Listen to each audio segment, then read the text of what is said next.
I've played some more Warband while off stream. I did conquer some more kingdom. I got Sargot and Bayajeg and Jelbeji. So my kingdom slowly is growing, but now I'm at peace with everybody. So that kind of suck, I guess. Manage also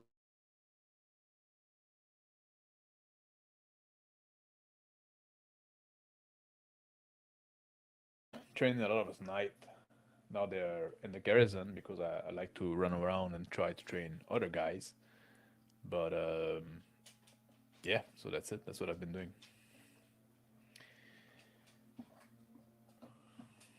Now I'm not too sure what I want to do since I'm at peace. Peace is kind of boring. I'm supposed to be. I want to be a warlord. You know what I mean? So now I can hunt like some bandit. I'm just waiting. I'm hoping that the Nord are gonna declare war on me again, so I can go. I can go and get the. Look at this. This guy would have been crushed. Yeah, if the Nord were to declare war on me again, I could go get Tyr and the rest of the peninsula there.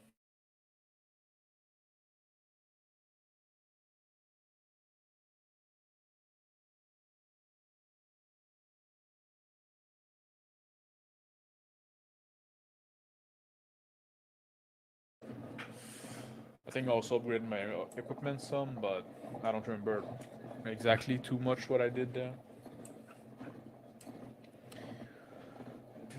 I wanted to make this series about where I discussed some, I would say like some philosophy, maybe. Some idea I have. Because I often like think quite differently than most people. I have like an unorthodox view on many subjects. And I don't tend to be too scared to talk about them. Although something I'm not allowed to talk on YouTube, I know that. But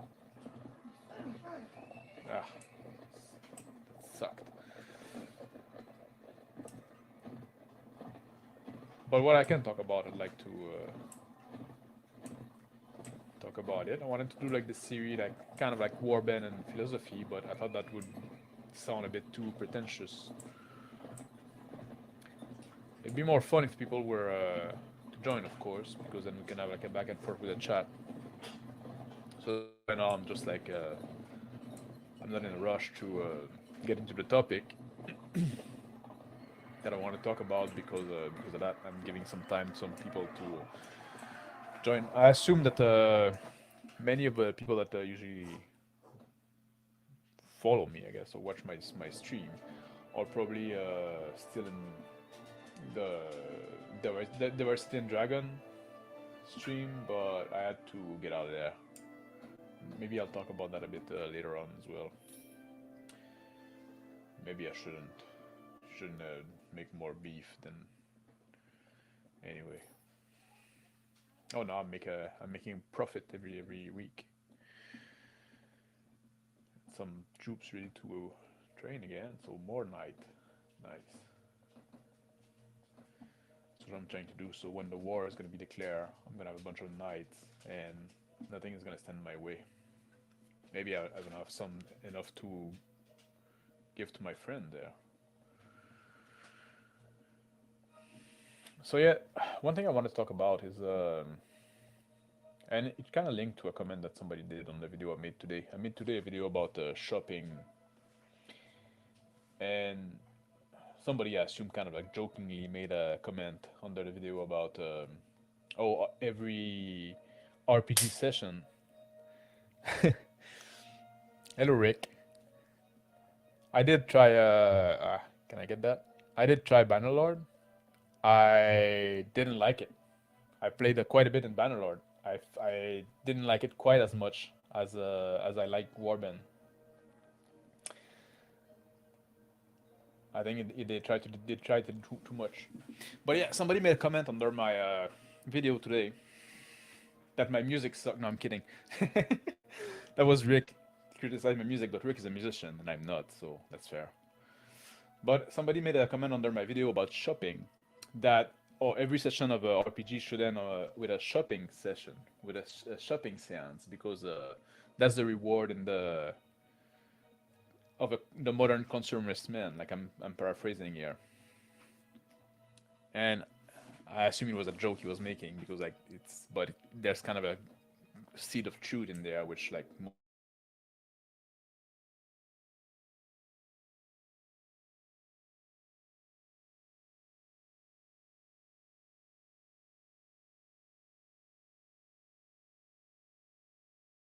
uh, Klaus Schwab, in the World Economic Forum of you'll own nothing and you'll be happy. This is something that is said a lot, and people get upset.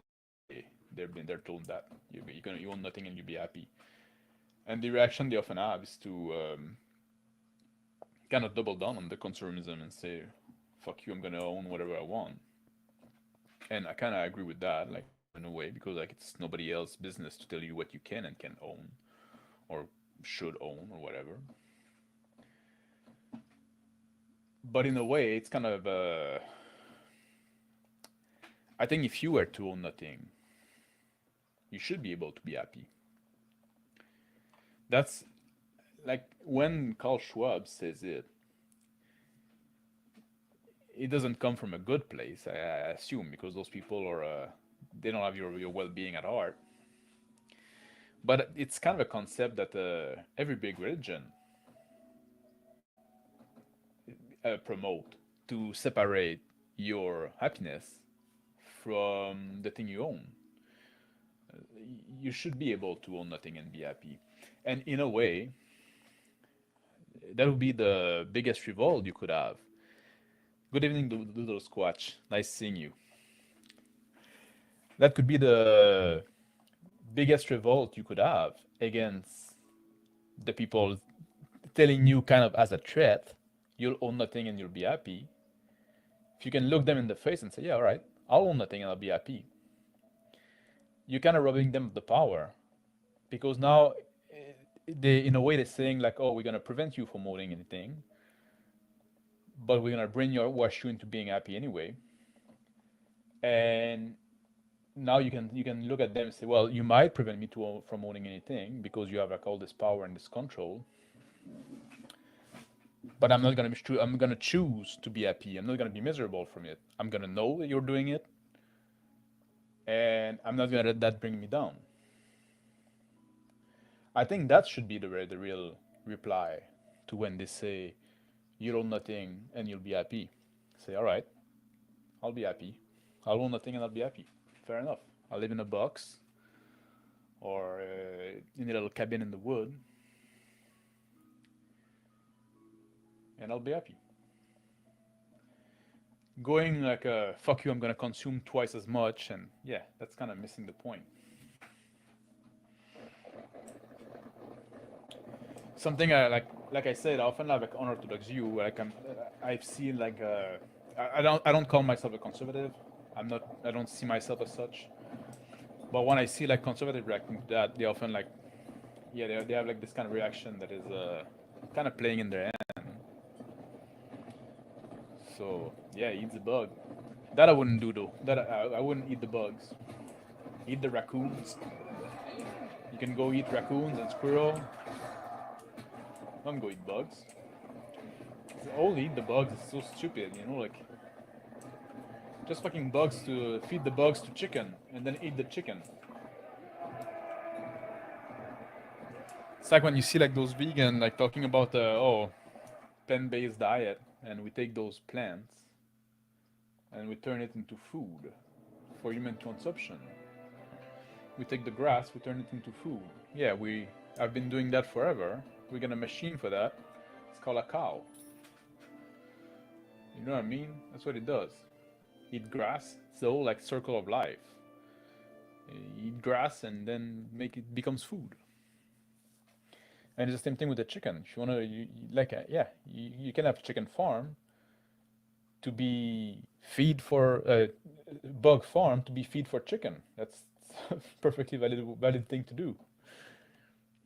But trying to, it's like they want like, and it's not like it is. They want to degrade you. They want to humiliate you and to break your morale. That's what they want to do, and you shouldn't let them do that. You know, you shouldn't just see it and stuff like that.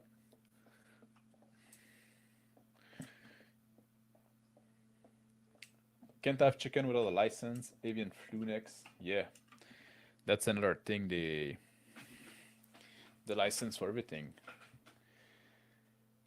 That's that's really annoying. That's really something that what you're gonna do. I'm not I'm not gonna advise for you to, you know, disregard it and just do your own thing. You know, find your own little place. I wouldn't publicly on YouTube advise that you break the law. If they want you to have a license to do something, you should get the license or not do the thing. But now they ask for a license for everything. That's the thing too. That's something that always bothered me so much. Like for most of human history, men would live in a dwelling that either they built themselves or that their father built and then they inherited. And like leftists want to talk about like the right of like, oh,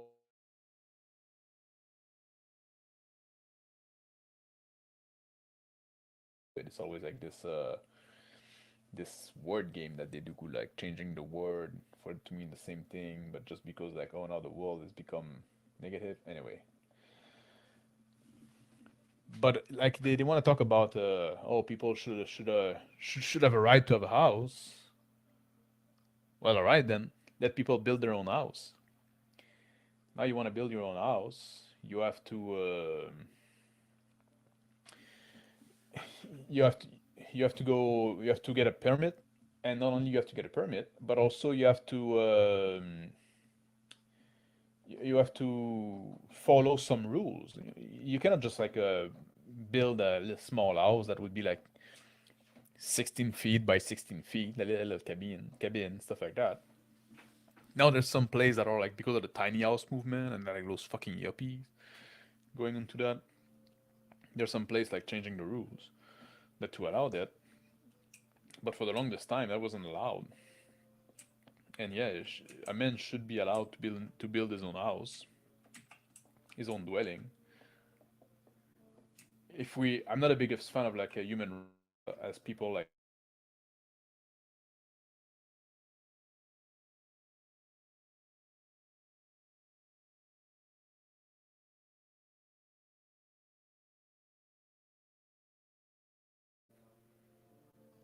I think I might have lost the stream. Maybe not. Why do I think that? Yeah, people talk about human rights. And they talk about human rights in the most stupid thing, in the most stupid way. We talked about that a bit on the Friday night chill stream. And I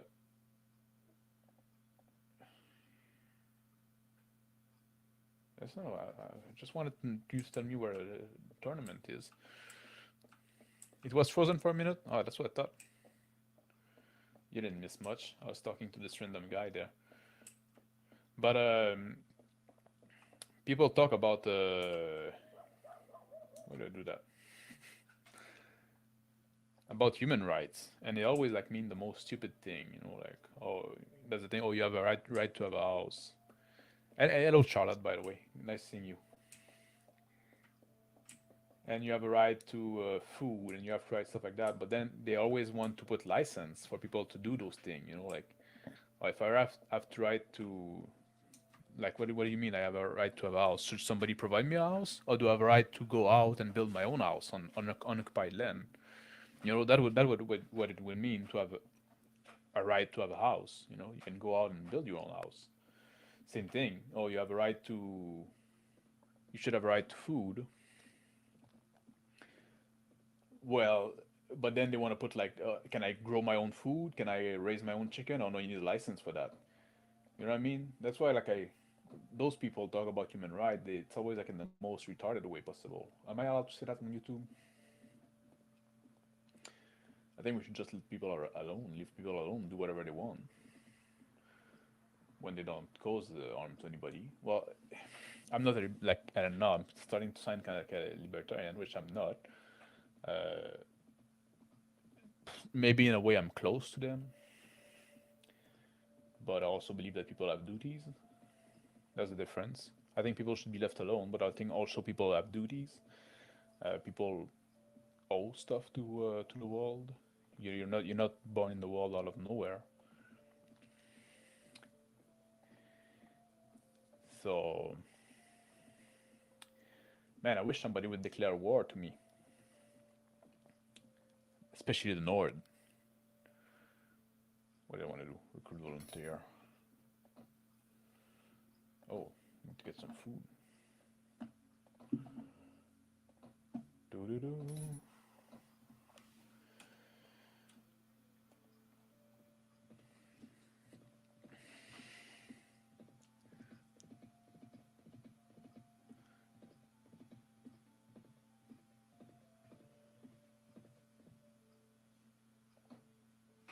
Oh yeah, butter.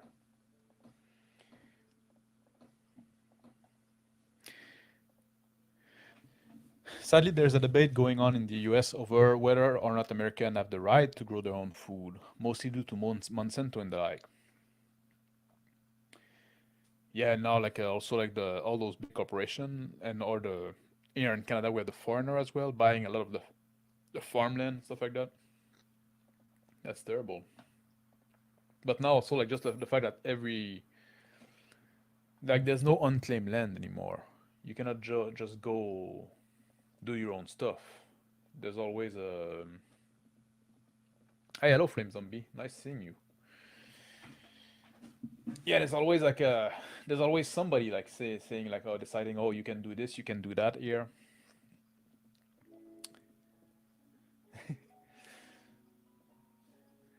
Hello Carl, nice seeing you. Carl is a farmer, or you used to be. I guess you're a gardener, so there's that. But you're saying you grew up on a cattle ranch. So I guess you know something about growing your own food, eh? Yeah. But yeah, there's like they make it so that you always have to be subjected to somebody basically. In Canada, it's literally what it is because we're still subject. We're not like a which I would be all right with in theory, but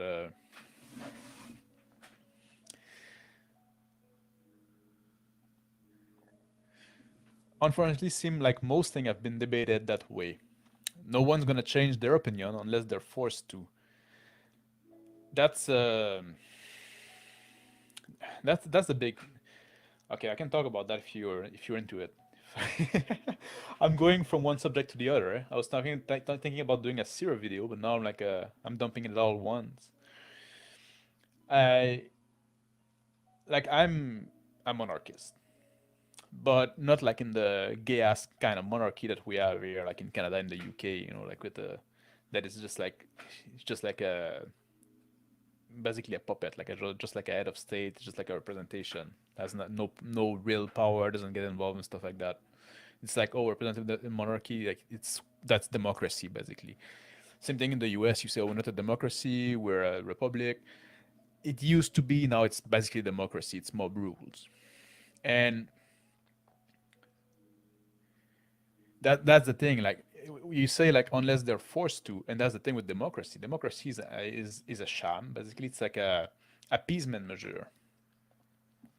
It's something that because now like oh if you got like a bad president, well you're gonna vote him out eventually if the election are fair, which is it's apparently we're allowed now to question on YouTube, but that's another topic. But you know the president would be there only for a limited amount of time anyway, so there's no Well, oh fuck, I got voted out after like 8 year or whatever. Um, that's he can keep the money that he stole. If you're a bad king, you can always like go and you have somebody like to point the finger to, and you can always like go and chop off his head. That's the punishment for being a bad king. And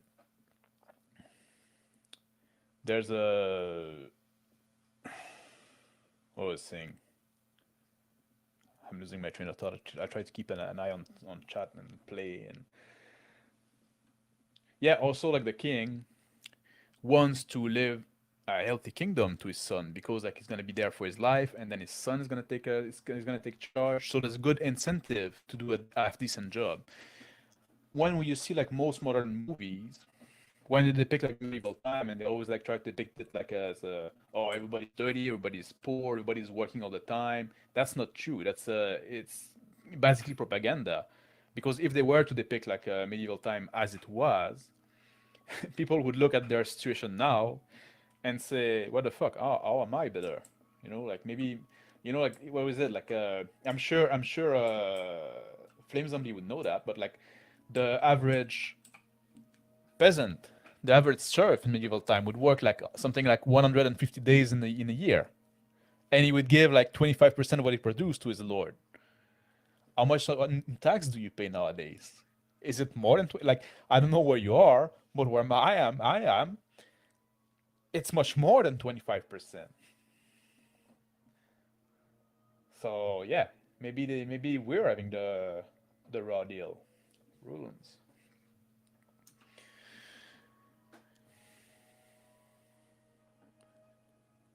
Oh, there's a lot of chat now, eh? Yeah, everybody should be allowed to grow their own food and own guns. I agree with that. We have cattle ranch still. I've got a good degree in agriculture. That's good. Always a good job. Monsanto has been destroying farmer for years because of patented seed. That's something that I hate. I'm not a big fan of the GMO crop. And like here we had case in Canada where Monsanto wheat spread out on an organic farmer's field. The guy wanted this field to be organic, but now the Monsanto seeds spread out on that, and Monsanto sued them for patent infringement, and they won. So not only his field was destroyed because now it wasn't organic anymore, which is what he wanted to produce, but he had to pay up Monsanto because he was using their wheat without paying for the patent. Feudalism 1.5. That's I always say like feudalism is the natural way of human organization. That's the way that human always organize, and it's the way of governments that have been developed independently throughout history. And when we try to move away from it, we always go back to a kind of a bastardized version of feudalism that is worse. Did I go into another tavern here, or was I about to go? I'm looking for a ransom broker. I went here. Oh, now I need to go to rooms. But because now like that's what we have as well. Like it's not much different than feudalism.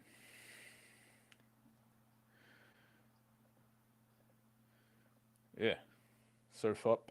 Yeah, or you die of natural cause. Yeah, that's that too. And also sometimes like like I'm a Christian, so sometimes we say like, oh well, sometimes bad people got bad king because they need to be punished. In democracy, the power is hidden. That's very true as well. That's like they put a puppet in front of you there, and so you get mad at them, and then like yeah, you vote him out, and then like well, big deal. They're gonna put another guy there. So Lysander Spooner once said of our country that a man is no less a slave because he can choose a new master every few years. Yeah. Lysander Spooner also said that the Constitution, and he said that like was quite a long time ago. Like was it like 18th century, 19th century? I don't remember exactly. I think it was like late 18 or early 19. But he said like the Constitution either allowed the current situation or was unable to prevent it. So regardless, it's pointless. It's just a piece of paper. That basically was a he was a smart man. This Spooner. Here's the He's the main reason we have competition to the U.S. Postal Service. Yeah, exactly. Actually, like, he tried to make a private postal service that would compete against the USPS, but he wasn't allowed to though. Nobody rules alone. Kings at their council of noble, dictator of their oligarch. Yeah, and that's the thing too. In feudalism, there were like this. It was like a system. There was different level, and you had responsibility and duties to the people above you and the people below you. It went both way. And you are, if the lord above you didn't fulfill his responsibility, he can go to his boss and complain. Yeah, a certified society. Yeah, it's not everybody like are born equal, and some people would just be happy, just be like, me myself, I would be like, I wouldn't mind just being a peasant. I would have like a wife and a family and children, and I would have a field and a cow, and it's pretty decent life. I wouldn't complain about that.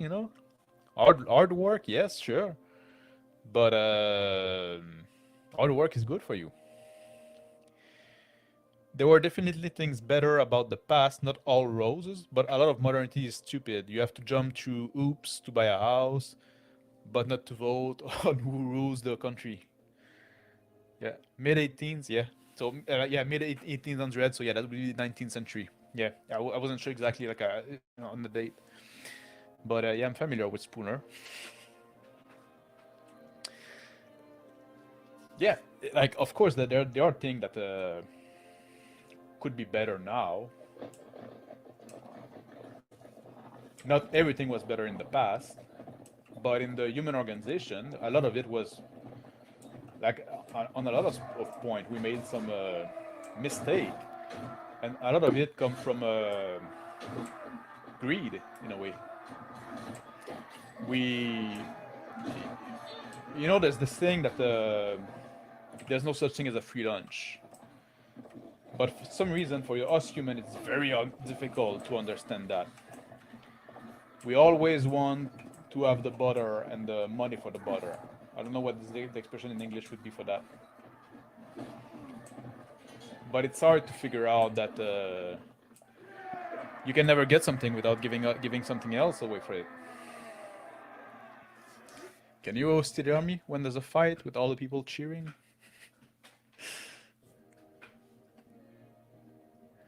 That's kind of surprising. Most Americans aren't. Well, I've been educated. I'm a well-read man.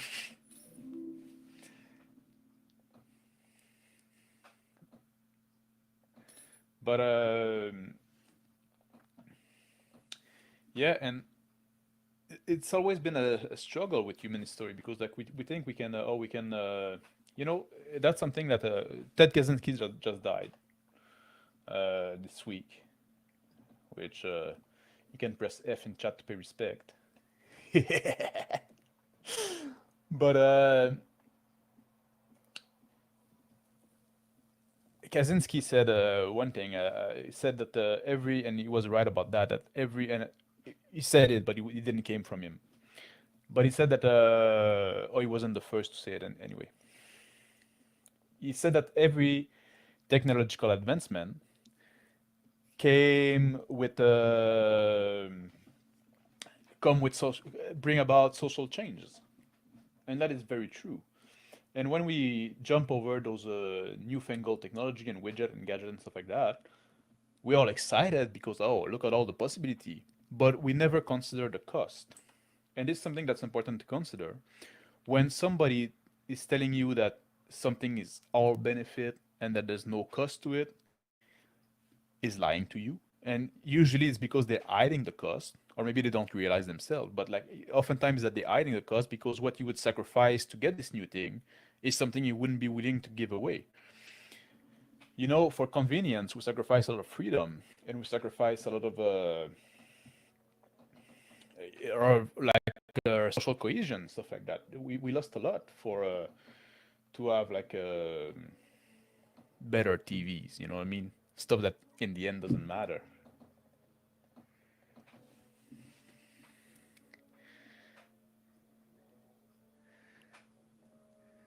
I think the biggest mistake we made were things like integrating computer into everything. Yeah, they've used it to really take humanity out of everything. That's I agree with that.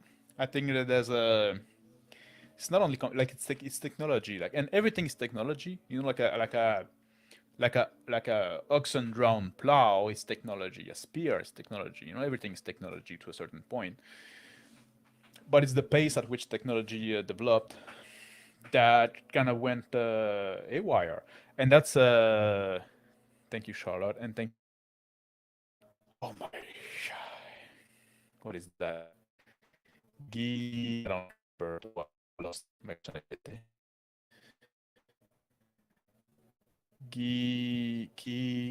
Guy. I forgot this one. Key. I don't remember. I don't know what to say your name. Even slave and Germanic tribe were freer than the modern free citizen. They had to pay up a part of their household economy, but they still had family, their own animals. Yeah, that's also something that most people don't know.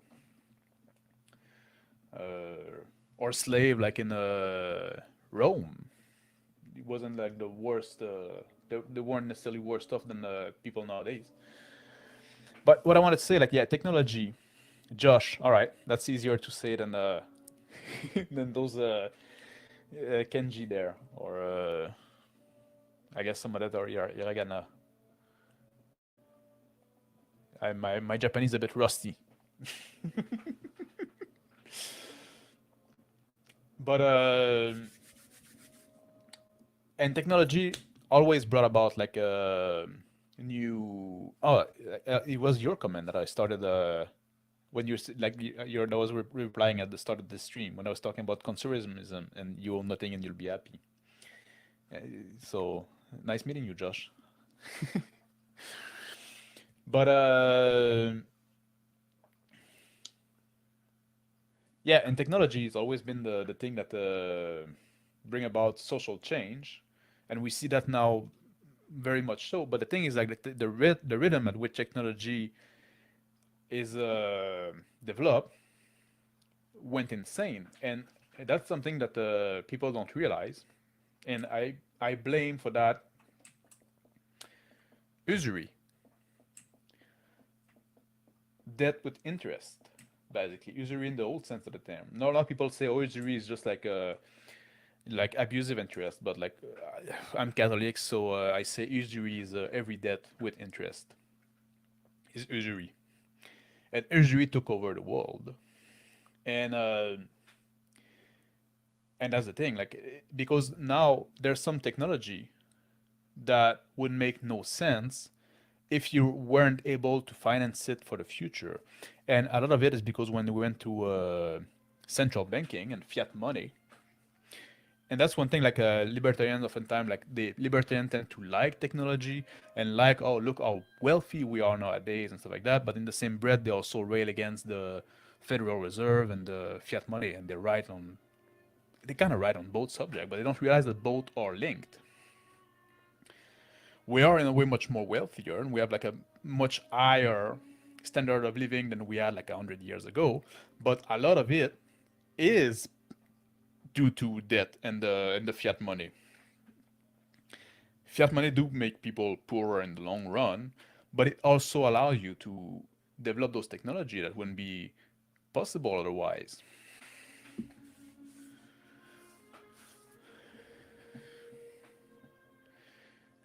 And then we got rid of debtor prison, but not 26% APR on credit card. Yeah. I'm on the anarcho-capitalist side of thing. I used to be a libertarian, but realized it really doesn't go far enough if you're going to keep logic. I used to be there when I was younger. I used to be there as well. I've been there for a long time, and I'll talk about it about a little bit later. Remind me if I don't. I'll tell you why I moved away from it. What made me change. But what I was saying is that like because you look at technology like cell phone, for example.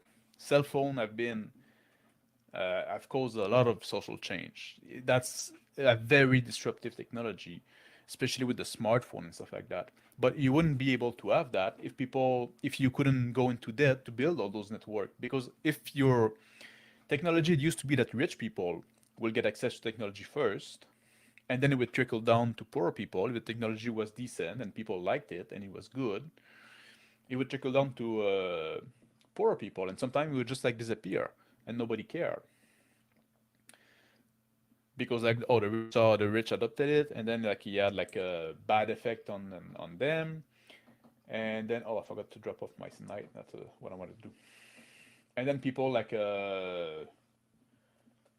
then the technology like or the trend, because people wouldn't call them technology but trend, would disappear. And something like if you're a cell phone and not and almost nobody got cell phone and stuff like that, like well you still can call a phone a regular phone I guess, but the technology is not as useful because also you want to develop like the smartphone, you want to develop like the all those app and stuff like that. Same thing with the social media. There are all those technologies that need a network effect, and you can only get those, especially the rhythm they have, if you can finance them like through debt like that. And oh look at it, Charlotte said that here. The freer the market, the freer the people.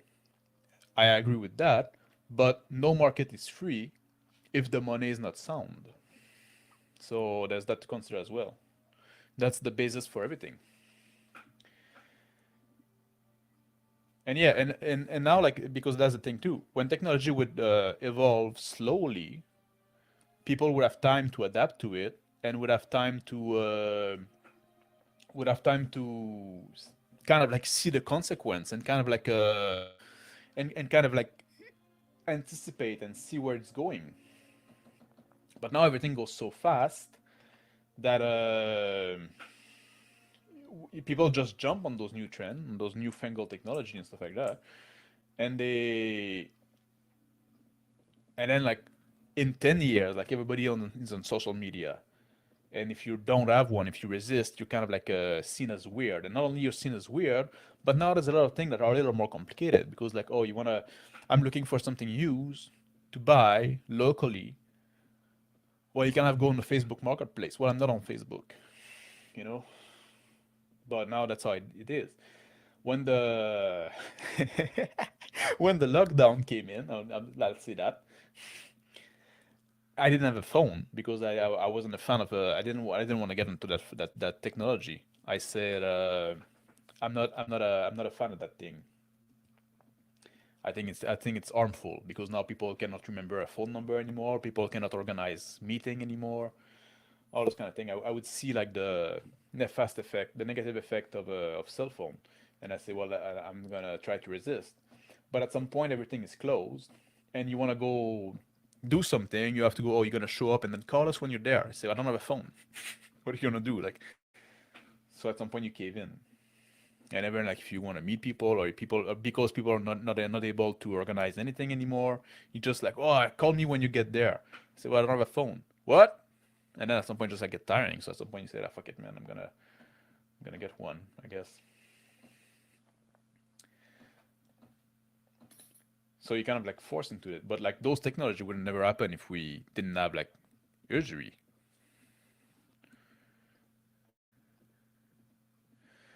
Ezra Pound. The name ring a bell. A poem about usury. I might have already seen it, but I don't remember at the moment. It's the Cancer of the World. Yeah, I agree with that. Do you know Trad Patrick from Rights and Duty? I agree with him on fascism. I'm not familiar with him. I do believe in right and duties though, and that's something I'll come back to.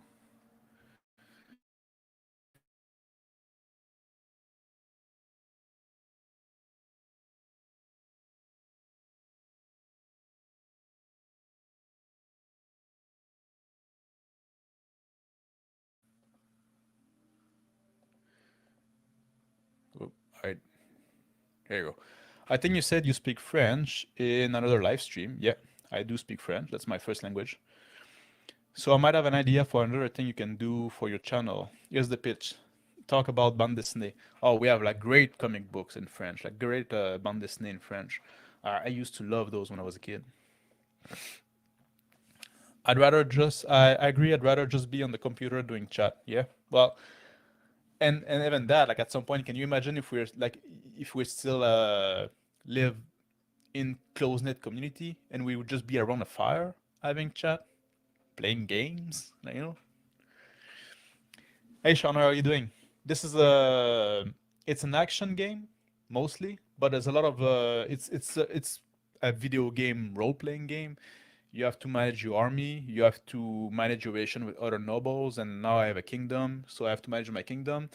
But when you're into fight, you're on the horse, uh, controlling the horse and stabbing people in the face with your spear yourself. So there's a lot of management, but it's fundamentally an action game. All of the above, kind of. We're talking about it the other day. Yeah. At Shonner, it's a third-person RPG where you can lead army, establish your own kingdom. Yeah. Yeah, that would have been a better good sir. Yeah. Yeah, exactly. That's what I think as well. Like that's what I think anyway. Just like now we kind of make do with what we can, and technology can. There is some good point. There's some things that are fun and stuff like that. But and people say like, oh, now we can you can relate to people that are all over the world and stuff like that. And yeah, that's fun because now we can find people from specifically your niche that are interested in the same thing as you are, but also you're exposed to more thing, so your niche become more specialized as well. Otherwise, you would just like what people around you like because you wouldn't know better, so you wouldn't miss much. Oh shit, bad spot. But yeah, I want to talk about what Flame Zombie said about the anarcho-capitalism stuff, and it goes with rights and duties. I think a lot of the libertarian people are fairly smart people, very smart people. Among the smartest people are libertarian. I would say that. But oftentimes the mistake they make is that they assume that most people are like them. But that's not the case. They have to realize that they're kind of a special breed. And if everybody was were like them, then it would be a great system. Anarcho-capitalism and stuff like that, like ANCAP. It'd be a great system. I agree with them. Like the non-aggression principle, we could all live by that, by like that. Oh yeah, like that. The game is fairly old, Shauner. It's what 12, maybe 15-year-old, 12-year-old, at least 12-year-old. And I have a fairly like strong computer, so I cranked up everything to the max. If you play with you can reduce the number of troops you have, but hey Ongar, how you doing, buddy? You can reduce the number of troops that are displayed on screen, and it does make the game a bit easier. The enemy is just gonna come in wave. Even in there, like I think I can have like 155 people on screen on in the battle at the same time, something like that. Otherwise, if you cut that, they're gonna come in wave, and it does make the game a bit easier. So I like to crank it up when I can, and the machine is pretty decent. Are you a Saxon or Norman in this game? Every there's the different kingdom in the game, and they all like kind of represent like some kind of like it's a fictional setting, but they all kind of represent like different faction. So if you go, there are the kind of Norman, French, German kind of people. There are like the Eastern European. There's the Arab, I guess you would say Arab. You would say. Then there's some what's the name? Mongol and some Rus. So you got different culture there. They all like a different place in the map. Like you got the desert there and the snow there. Those would be the kind of the Rus kind of guy. Here's the steppe, so kind of the Mongol. There's kind of like the Arab. This would be like Eastern European, Western European, Scandinavian, and I the troops I have all come from the Western kind of empire, the Western kind of Europeans. I mean, culture, because they all have different troops that all have different strength and weaknesses. Peace agreement between Swadia and Vaijia. All right, that doesn't concern me. And I like the knights. They're very strong troops, so that's what I play. If you can have like you can pick troops for many different kingdom, but it damaged the moral of the army, and you have to manage their moral as well. Otherwise, they're gonna start deserting and stuff like that. And but I'm at war now. I named my kingdom Franconia, so I would be kind of the Frank, I guess there. But I'm at war with the. I was at war with the North. Now they made peace with me because I was crushing them. So I love the city I own, or kind of like Viking type city, and that produce Viking type troops. But I'm not the biggest fan of them. Hello, crafting gamer. Nice seeing you. If you don't think your computer can handle it, the first game came out before this in like 2009, I think. You can run that on a toaster and all that. Yeah, you can, but like there's a lot of option to scale it down as well. And it's not the worst optimized game, to be honest. It's doing pretty well. Now that I think about it, I have done armies in Skyrim, so maybe my computer will be fine. It probably will be fine. Like it's older than Skyrim for sure. This game. Libertarianism would work in a society of 120 IQ Northern European. Yeah, I agree with that. I agree with that. But that's the thing. That's not the world. And if you kind of do this kind of society, you still have to have strong border and keep people out that are not like that would want to come and abuse. You might want to mind your own business, but others aren't going to let you. Exactly what I'm saying. You can just opt out of question of power, not for long anyway. Yeah. Some Ottoman inspired as well, the Swabian, as far as I recall. Um, they're the Swadian, and the Swadian are like they're not Ottoman. They're like Western European. Like they would be like the French, German kind of type. Like they have like they're the one with the heavy cavalry knights and the big plate armor and stuff like that. The Ottoman would be the like I said Arab, but they might be Ottoman. Yeah, they have like cataphract and stuff like that. Mountain Blade, Warband came out before Skyrim, so you should be able to play it. Yeah, it's a great game. That's always true, though. The leadership often won't leave you alone. The right to defend yourself and your property has to go behind question of state. Yeah. Uh, you you don't die in a warband, but if you get because you're gonna be taken prisoner, and you lose all your equipment and all your troops, and basically it's basically starting over. You have to build your army from scratch. Usually, death in this game means you get captured and sent to an enemy prison for some type. Yeah, for some time, and yeah, you lose quite a bit. You lose some stats, gear, etc. You have to break free. Hope some good army kills your captor. Yeah. If you have like a vassal, like I do, sometimes they're gonna try to rescue you. Yeah, Swagian or Lowland. That's right. Yeah, exactly. Cataphracts or what? Byzantine, not my best era historically. I don't remember, to be honest. Well, you start over because like you building your army and training your troop is such a big part of the game that when you get captured, you lose all that and you lose all your gear. Your stat don't matter. They matter a bit, but they don't matter that much compared to like the people you have with you because it's an army fighting game and the player skill of course matter. So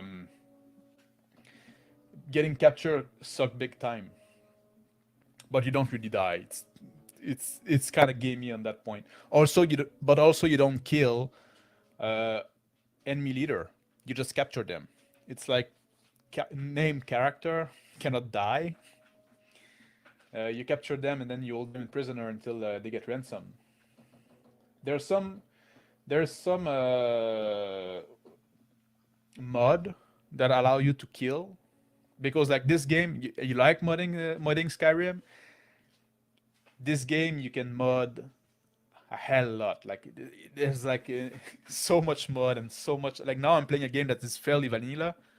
I only have like a texture mod for the overland map, but I wanted to play a game that was like bare bone, like as vanilla as possible. But there's a lot of very good mod, and I did try Mountain Blade 2, Bannerlord, and I didn't like it as much. I found like they made a lot of mistake in design that just make the game not as engaging. Like there's too much going on, and you always like get distracted, and you always you always sent on a like there's too much stuff getting in the way of yeah, it's kind of like a simulator for being like a medieval warlord where you run around on a horse stabbing people in the face with your spear. And now like and you can do other things, like there's trading and there's like management and stuff like that, and you try to get married. That's why I can attempt to visit a lady because I'm courting somebody here. But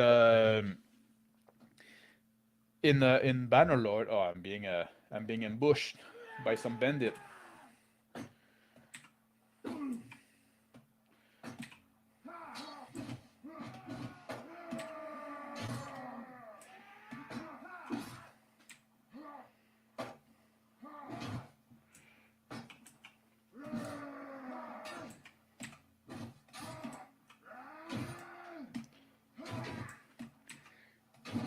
Damn, they don't want to die. There you go. There you go. Yeah, so you want to be like this kind of like a medieval warlord, and now like they just try to make too much, and also like there's a bit of element of role play in Warband because you interact with other nobles because you fight with them when you're at war, and then you keep them prisoner, and then you can treat them well or like put them in a dungeon stuff like that, and you get to know the lord at some point, and you there's some you like, some you dislike, some you get beef with. At some point some you can be friendly with, and then you can try to because when you vanquish somebody, you can say, oh, you can say you fought well, you're free to go, and then they're gonna like you better.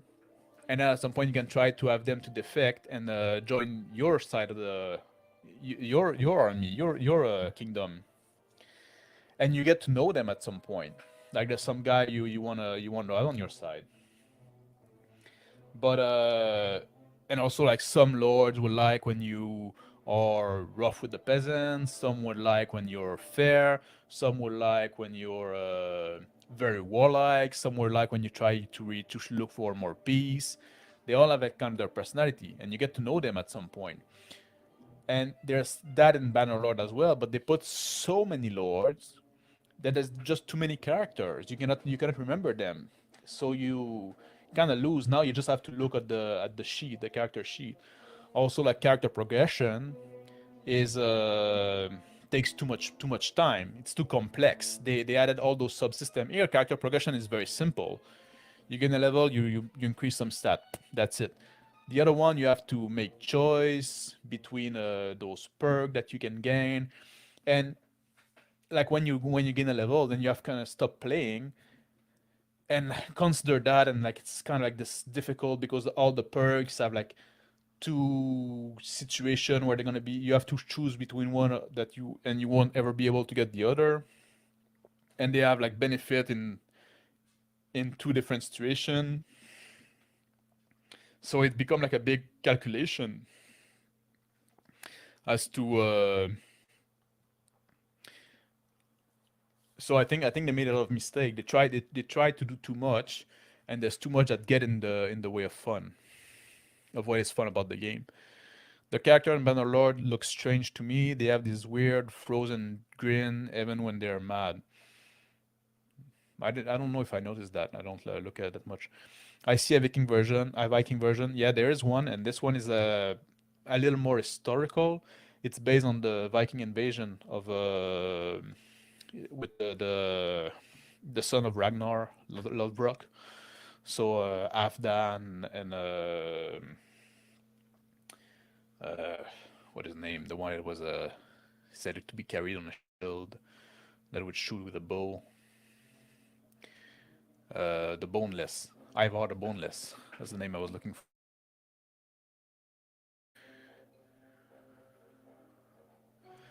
Two different Mountain Blade. It looked like one not called Warband. Yeah, there's Mountain Blade and Mountain Blade Warband. They're basically the same game, but Warband is just like with some bug fixed and some feature added. There's no reason to go with the one that is not Warband. If they're the same game, Warband is just like better polished and stuff like that.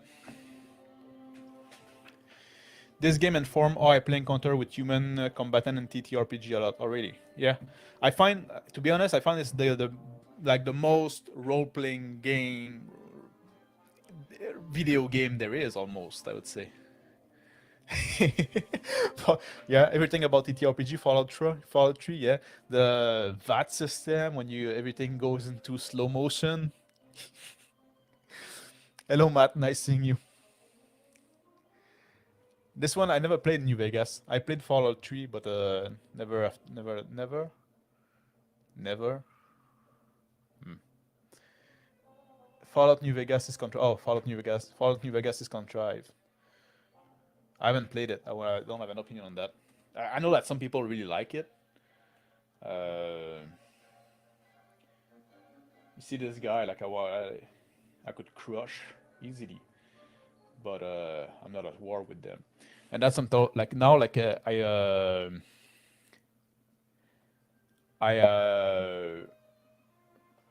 I've tried something. Normally in this game, when you start the game, you're like a nobody that just arrived on the continent, and usually you recruit some people, and you try to then you kill some bandit, and then you try to make a name for yourself. Maybe you fight in some tournament, and um, and then you become a vassal to some lord, and then you get some reputation. You fight into some war. Maybe you get some fief of your own. Well, of your like you hold some feast for a vassal, but and then at some point you decide you break out on your own and you make your own kingdom. That's usually how you play this game. But now I decided I wanted to try to make my own kingdom without becoming anybody's vassal first. So I just like started my own army, and then I went to war with somebody for no reason because they were weak, and I captured some of the city. Because that's the thing, there's no real storyline there. You make your own story. You by what you do. You decide how you want to play the game, what you engage with, and but because I did that, I have like there's a stat called right to rules. It's how people see that you're legitimate as a ruler, and they all know that I'm a upstart. I have no right to rule. I'm a nobody that just like that roll in my own name and conquer some city. So people don't like me. So I kind of have like an uphill battle to fight. But I wanted to try it. I never did that before. I always usually like do the I'm gonna be a vassal for somebody for a while. Whoops, missed him.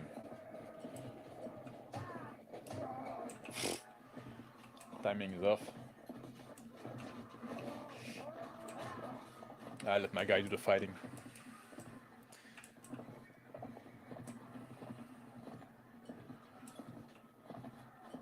And now, like, that's the thing. Like, I have like fairly like veteran troops, and I'm fighting those brigand because they I want to give fighting experience to my troops, so they when war is declared on me, because if I declare war because I have like a low right to rule, I people are gonna be even more upset at me. And then at some point, if everybody decide to go to war against me, I'm gonna be in trouble. I also love Fallout 2 though, so getting an actual sequel, it felt much more like the real 3. Fallout and Fallout 1 and Fallout 2 have been so long since I've played. Oh wait, I missed some. New Vegas, probably my favorite video game ever. Oh really? The characters and writing are just so much better than 3. Yeah, I'm not a big fan of like I don't like narrative games. I want to play a video game. I want to play a video game. I don't want to be told a story. Like I want to make my own story. That's why I like Warband. I make my own story. Or so like the Dark Soul a lot because like the story gets out of the way. You engage with it if you want, and you can aim. You need to make a video about FNV. I'll pick it apart maybe. I guess that's for Flame Zombie. Eh? You should. I like interaction between the YouTuber. It's fun. I also love Fallout 2. Okay, I read that. Challenge accepted. Nice. Maybe I'll live stream it someday. You can pick my video apart, Shoner. It isn't your destiny. You have to go jump in the radioactive vat instead of to the mutant. Fallout 3 had better ending than FNV. Those games also like the Fallout game and the Bethesda game anyway. Like they're not meant to engage with the main story. They're just meant to fuck around. Just like Oblivion. You just like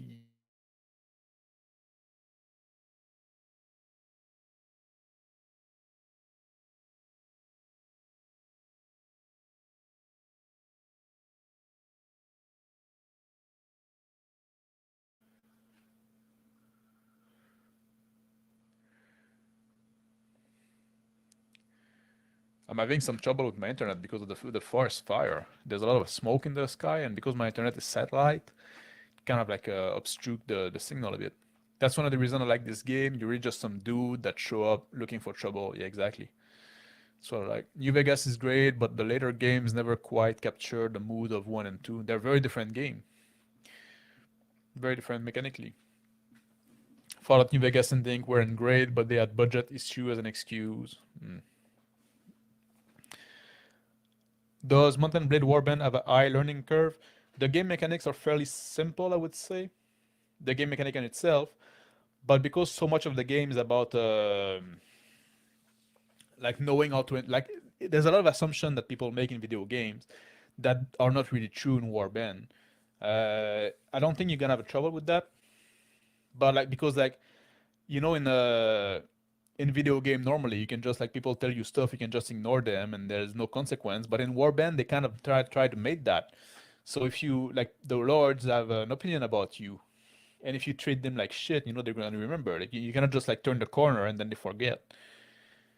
So there's a lot of like learning the game is pretty easy. You need to develop the skill as well because it's a skill based combat, which is mostly about timing. It's not that hard, but there's a lot of like when you start having a kingdom and you have like different vassal. At some point you start like you conquer like fief and you have to and then you want to give fief. You can keep them for yourself, but sometimes if you do that, your vassal are gonna be upset, and then you want to give some to your vassal, but then if you give to some other are gonna be upset. So balancing that, it's quite a tough act.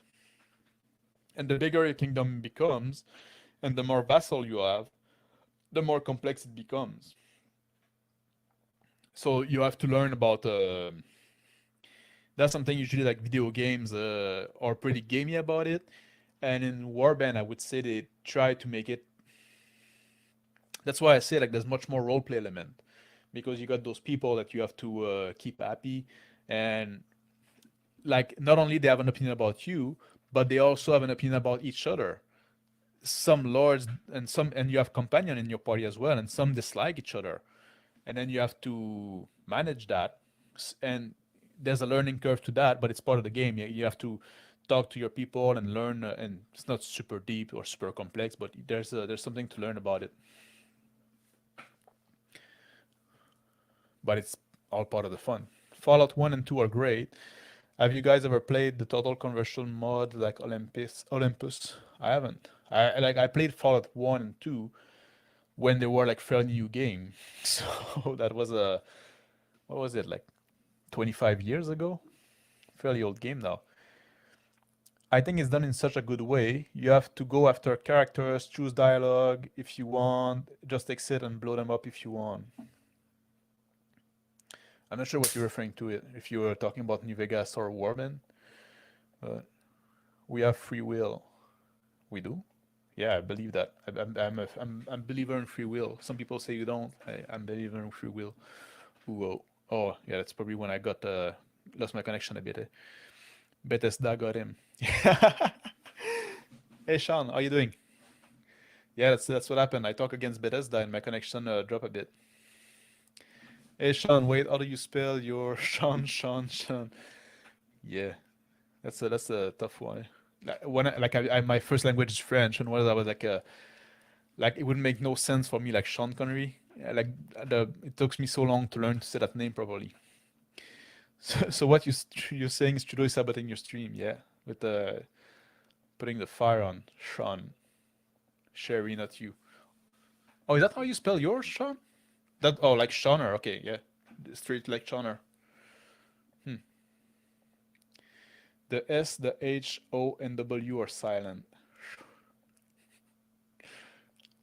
I spell it just like Shauner, yeah. Too many, yeah.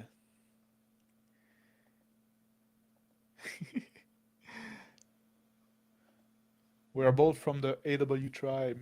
What is the AW tribe? I like game that comes with a good tutorial built into the game. Uh,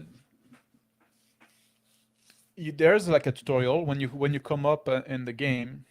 There's there's a farmer that's gonna see and say, "Oh, can you go?" And then the basic mechanics are explained. I played that game for. Oh, I need to buy food. Shite, I'm not paying attention. That's also something you have to manage. You don't want your troops. Oh, there's the siege right there. You don't want your troops to run out of food. Talking about Mountain Blade got me to re-download Freeman Guerrilla Warfare. It's a modern warfare mod of Mountain Blade. Yeah, that's what I was telling to Sean. Like there's, well, Seaner. There's so many mod for Mountain Blade. You can do like people have done like so much with it.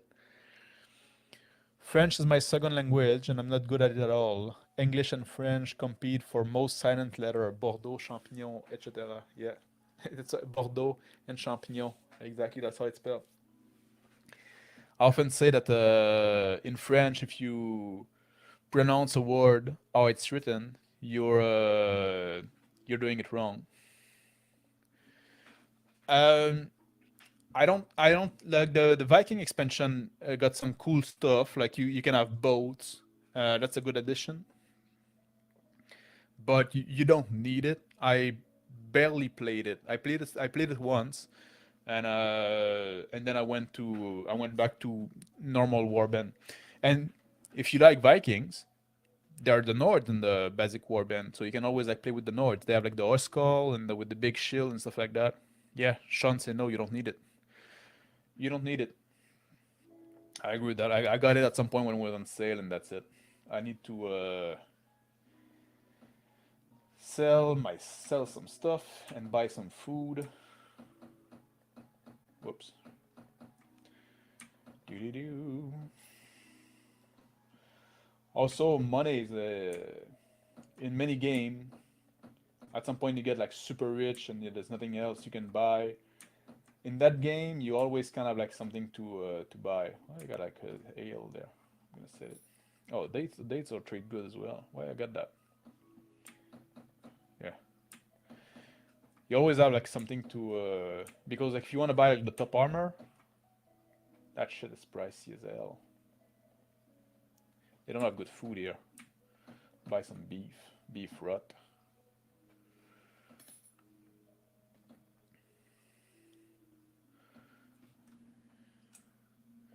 Do. Oh, you know what? I'll do this fucking tournament. Why not? It was fun.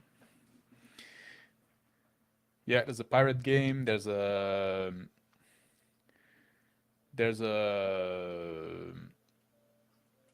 Napoleonic one. Then there's mod, like mod galore for everything you want. There you go. Ah, shite. Fucking bitch.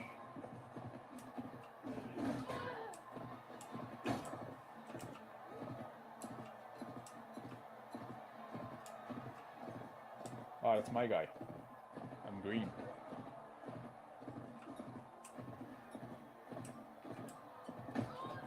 There you go. And the Viking one, like, is fun, but also, like, because it's more historical, you don't have all those culture.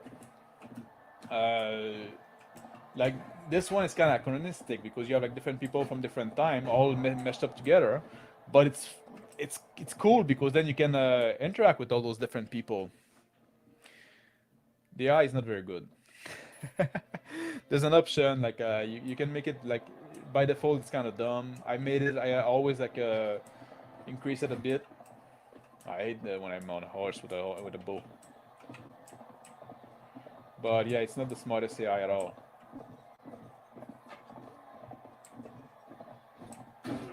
Ow.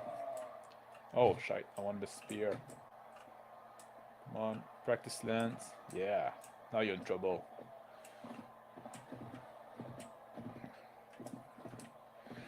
Because like yeah, you can do that as well. Like horse archery it can be fun, but my character now is not geared up for it, and it's not as fun as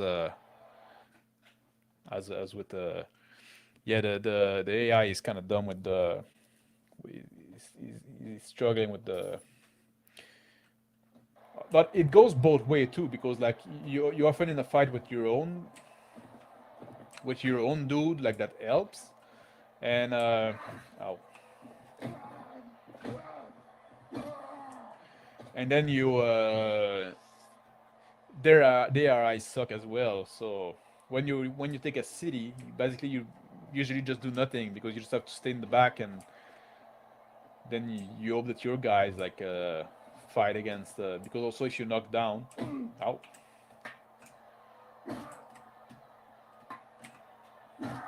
ah shite, I've been knocked down. I lost the tournament. Shite, that's too bad. Happened. I lost some money. I'm not gonna worry too much about it. Nobody in the castle. Nobody in the castle. Ah, that kind of sucked though.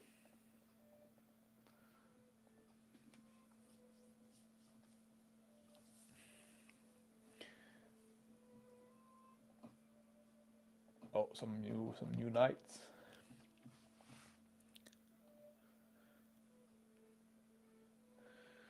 Middling low, you can exploit it. Yeah, there's mod that you can download to improve it. That's also true. You're mowing down peasant. Yeah, that wasn't no. Well, I was in a tournament, so basically they were all probably like professional fighter. But if they're on their feet and I'm coming with a doing a charge with a lance, yeah, they're gonna be fucking knocked down. Terrible at dealing with horses. Yeah, I have to have good AI in games. Those it's hard and the main reason that the AI often sucks in games because most people don't want good AI in game. They want kind of dumb AI that they can exploit. There's a mosquito bugging me. The AI is serviceable. You want to see Archer trying to rush into melee with you, but it's not much, yeah. And your troop you can command, but almost never do. See, it's all those carbs you brought, they slow you down. Yeah, exactly. Those diet is important. Fighting on a full stomach's worst mistake, especially on wrestling day. Yeah, I like the whole conquering part of the game. Yeah, yeah, that's the thing. Like, I wish I wish that somebody would declare war on me so I can go back to conquering, but because my right to rule is so low, I don't want to declare war. Like, I don't want to just like declare war unprovoked. So I'm waiting for an excuse to it, because otherwise people are gonna get upset at me, and it's gonna be trouble for me. But it is what it is. In the meantime, I try to raise some troops. You're talking about fighting on a full stomach, eh? When I was like competing in powerlifting, that's always like such a trouble, because like you need to eat to have energy, and when you're doing in powerlifting competition, those days can be quite long. Especially since I was a bigger guy, I would always compete like later in the day, in the last flight of the day, and you have to manage your energy throughout the day, but you also don't want to eat too much, because then you're gonna put your belt and you're gonna go to deadlift and you're gonna barf or shit your pants if you're squat. So that's kind of a struggle, and you want to have food that's gonna give you like the energy at the right moment. And because also I was like coaching people and stuff like that, I always like during the day I had to help everybody else I was training. So you warm them up, you tie up their wrist wrap, or not the wrist wrap that they can do themselves, their knee wrap. You yeah, you spend your whole day like running around helping everybody, managing their food, and then when it comes your times, then you're tired just from doing that. So at some point I decided, you know what, I'm just gonna focus on coaching, and I'm not gonna compete myself anymore. And that's what I've been doing for, well, now at some point also I'm moving to judging, because I didn't have that many people. Like a lot of the people I was training with stopped competing as well, or they moved away, or a different thing. At some point also there was like a lot of the I don't know, horses sucks in the when the terrain is not flat. That's the thing.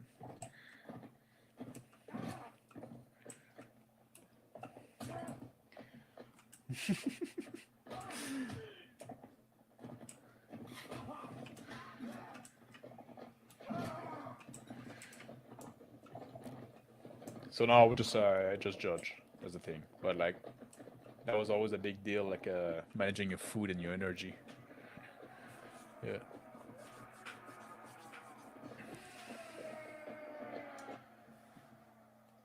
it's one of the best them of the game.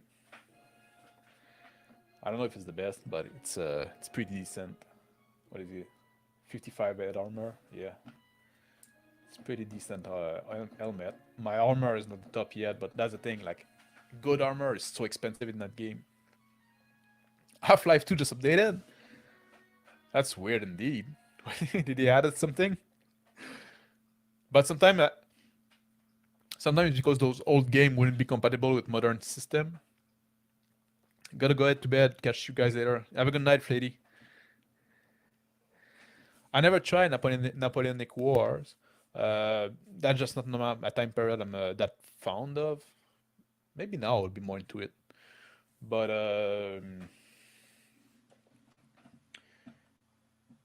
I know that some people like that's their favorite, and especially like because you can do like multiplayer game in Warband or in Mountain Blade. You can do a multiplayer game, and a lot of people that like to play Mountain Blade in multiplayer likes to play the Napoleonic War mostly. Uh, but it's a very different game. You just do a battle basically. Like you don't have like all the conquering aspect, the political aspects like that. It's really just like you choose your troops, you go in, you fight. It's not my jam, but for some people that's what they like. And maybe that's the thing too with the like I complain about Bannerlord, but there's so many way you can play that game, and different people like different thing to play it in different way. So they tried to give a little more to everybody, but then it was too much. It was a tough call, I guess. I would say like it would be a easy one. You just like you just upgrade the graphic and you include the most popular mod. But at the same time, yeah, different people like to play it in such a different way.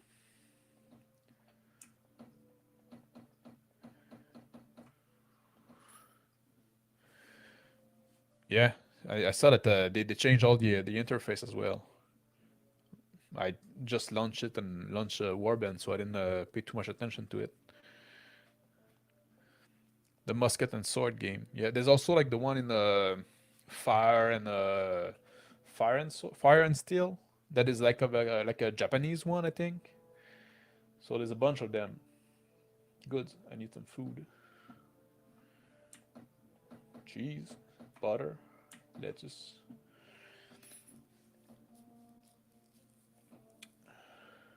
I need to get married now. When you get a wife, then you can do like a banquet and stuff like that.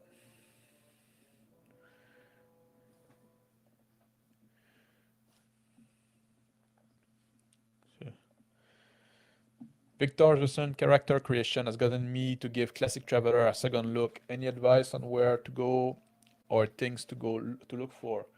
Yeah, it's true. Victor did a character for Classic Traveler. That was a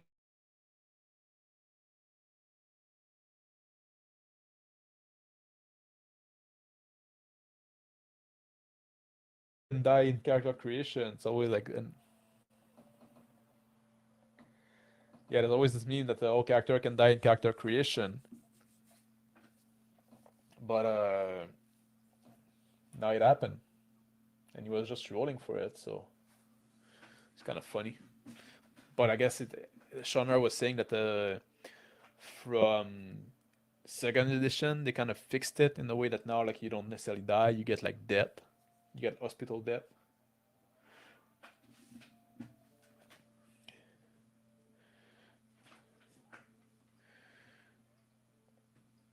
Yeah, are you like the forever GM there in your group? I guess that's what you want to do as well. Like otherwise, you're always gonna play like a 5e, D&D 5e. That's what people play. You kind of always have to own game if you want to play something else. Go to manage the garrison. Look at that, Charlotte. Look at those knight. 187 knight. When somebody like declare war to me, they're gonna be in trouble. Now I'm just like raising more, but yeah, let's go see this bitch. Whoops, this lady.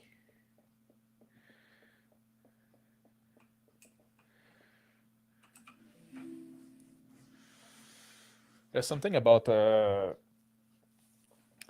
something I'd like maybe we should do a stream together one day, Flame Zombie, when we talk about sheer type of game. It's something I've been thinking about. Like there's a lot of like the there's a lot of there's been a lot of innovation and change in the rule lights kind of game, but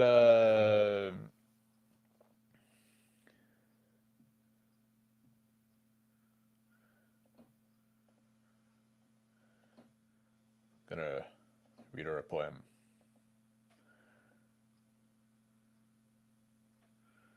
There you go. I went to flirt a bit.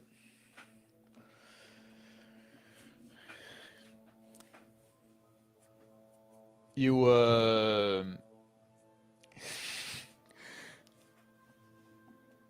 what I was saying, lost my train of thought. Oh yeah, there's been a lot of change and rule light type systems, stuff like that. A lot of innovation, but I find like there's not been like the crunchy side of game, like the crunchier side of game. I haven't seen much good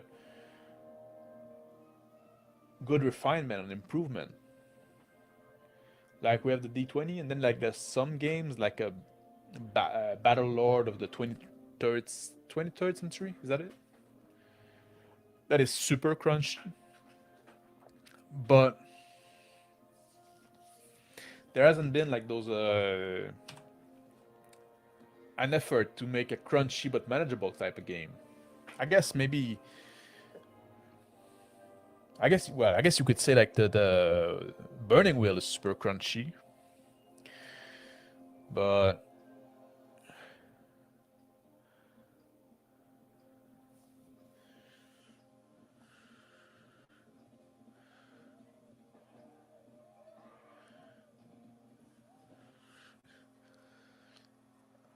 yeah, like I cannot hold all those night, but I will have like replacement when I some die if I go like take a I want to go take tier. I hope like the Nord. I want like the whole like peninsula there where the Nord is. I think I can get it all. If they declare war on me, they're gonna be crushed.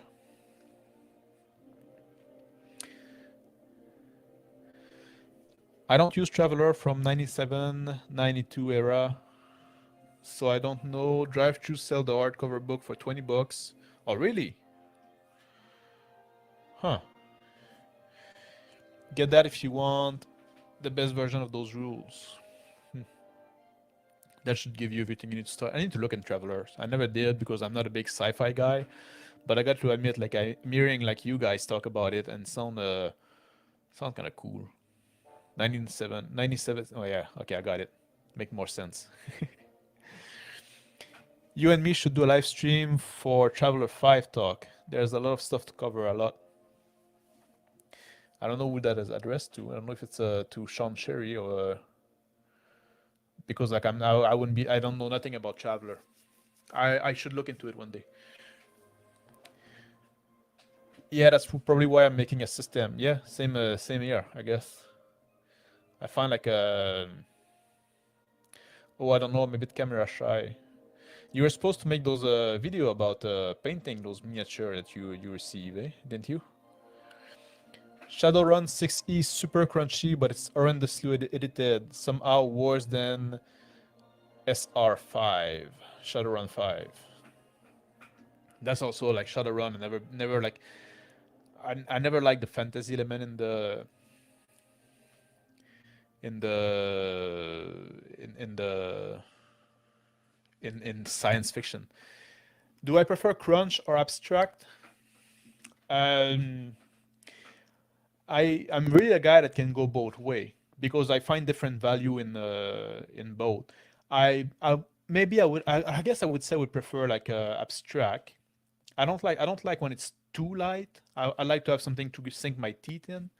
But the thing is that crunchy games sometimes are just like badly designed. They're like unwieldy. I think there'd be a way to make a game that because I like what I want in a game. I want to be able to make choice, and I want to have like make choice that matter. I want to have something to engage with, and like it's something often time I complain about. Like if you play like a game like D&D and you play a barbarian, what you gonna do every round? Like in combat, oh I attack, I swing my axe. Oh I'm gonna do a reckless attack. There's no choice. You're just there, and round after round you do the same thing.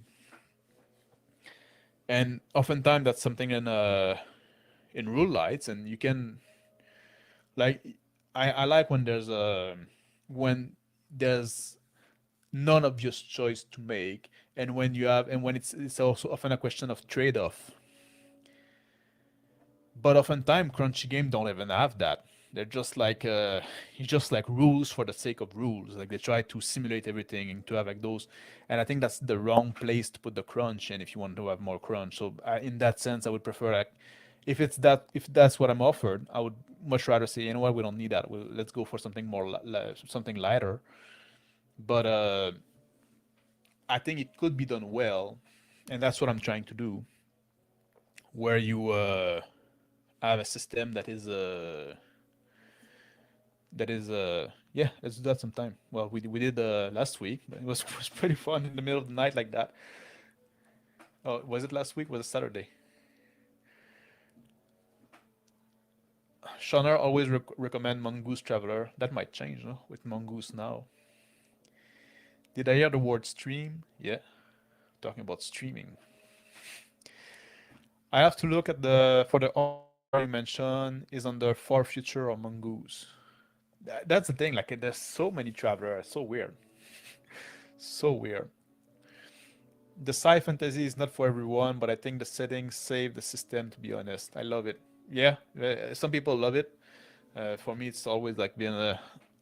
I got this thing when I go into science fiction where I become like super autistic, and now like everything has to make sense, stuff like that. I don't know why. On drive through would be under Far Future. Look for the Traveler book. Traveler 5 hardcover, $99. Fuck, that's expensive. That's crazy. Is that a big book, or is that like a box with 3 books in it, or 2 books in it? $99, quite pricey, and that's US. Oh, I guess you're all in the USA. Here, Canada, like our money is worth shit. So, or they do PF2 and give the illusion of million choice, but ultimately you're just gonna run up and hit them.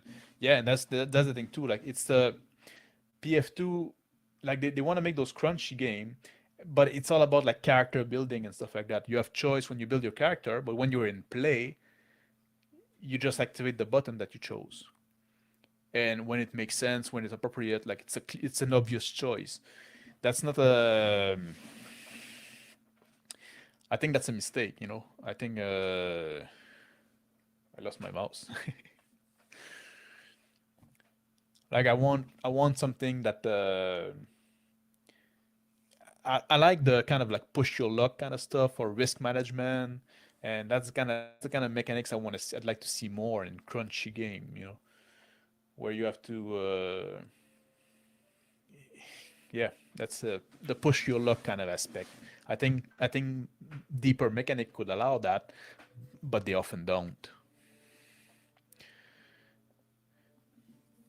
The magic let you make it less sense. Yeah, yeah, 5 hour. Been there like for 3, but the next day I was like dead tired at the gym. I had a big gym day on it's my bench clinic on Sunday. So Mark Miller is listed on drive through traveler book from 82. Yeah, that's why I like PF1. Building character that have multiple correct options. Disarm the guy, break his shield, or just try to kill him. Yeah. Mark Miller's. What else did he do, Mark Miller's? Mark Miller. That's the thing too. Like, when oh, it's $20. You're gonna get your money worth if you get into it, because like that game like can be such a time sink. It's like I said before. Like, it's a game I sometimes I have to actively avoid, because when I get into it, like then I it's all I want to do like for 2 weeks. Maybe it's not for everybody, but like well, it's easily the game I put the most hour in. It's like you with Skyrim. Like, I put like thousands of hour in Warband. My Steam wouldn't show that year because like I played. I bought it a few times as well because sometimes it was just more convenient. So I said, you know what? I got this old version trying to get it to work. It's gonna be a pain in the ass. I'm gonna buy it on Steam again instead. Yeah, a few hundreds hour into it. Flame Zombie said, yeah, it's a time waster. That's the thing too. It's the game that it's the kind of game that you're doing something, and you always have like something that well, except when you have like time of peace like that.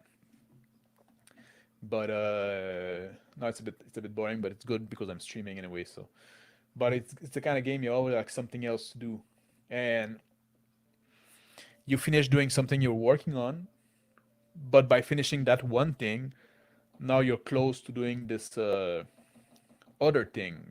So you might as well finish that as well where you're at it, and then by finishing this other thing, then there's another thing so it's always like you always have activity that's kind of like meshed together like that.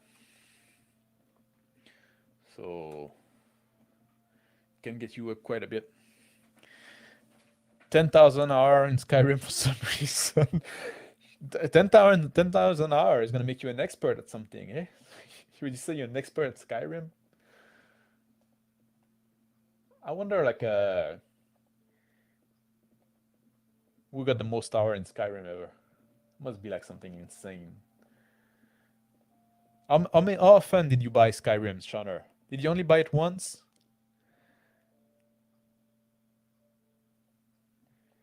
That doesn't concern me. This game has been released so often.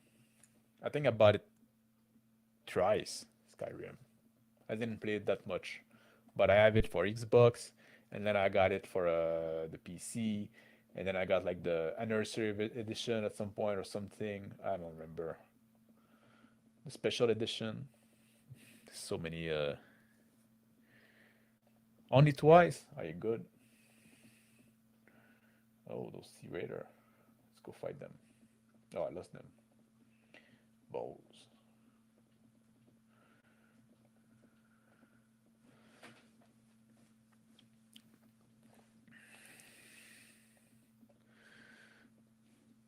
$5,000 in Fallout 4. Still learning stuff every day in the game because of mods. Yeah, mods like Sean said, like Sean Cherry said there, save Bethesda's bacon, and like because the Bethesda like they release those games so buggy. I bought the LE, that's a legendary edition stuff by hand, not as a GOAT edition, game of the GOAT, greatest of all time. I think there's a GOATy.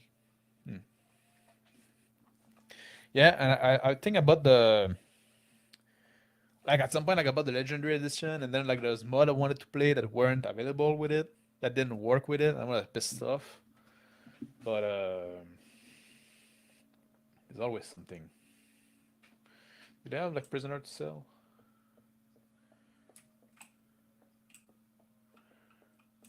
Oh, can you teach me a poem? Yeah.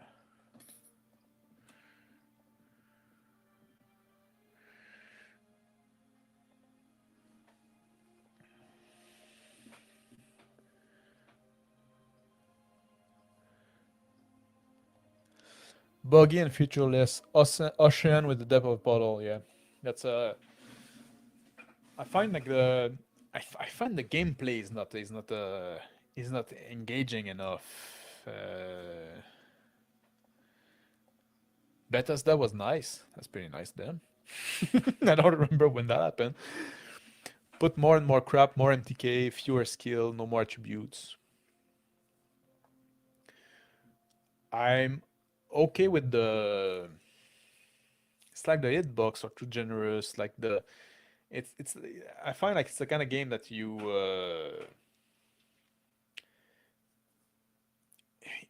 It's again. It's more like an experience, Skyrim. You know, it's like you go there and you look at the scenery, you walk around, because the fights are not that challenging.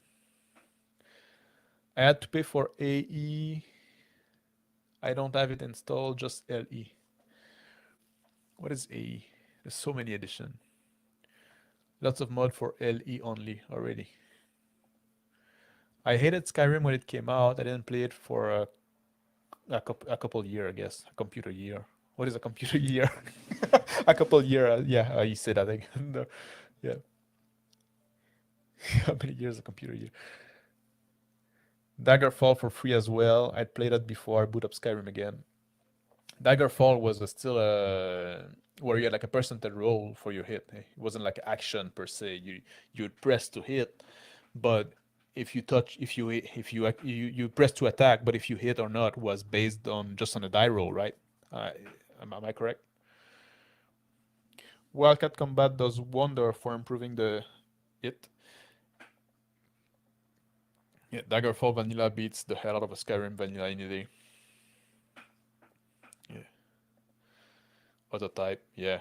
Always like that. That's something I always like disable, like autocorrect. I fucking hate it.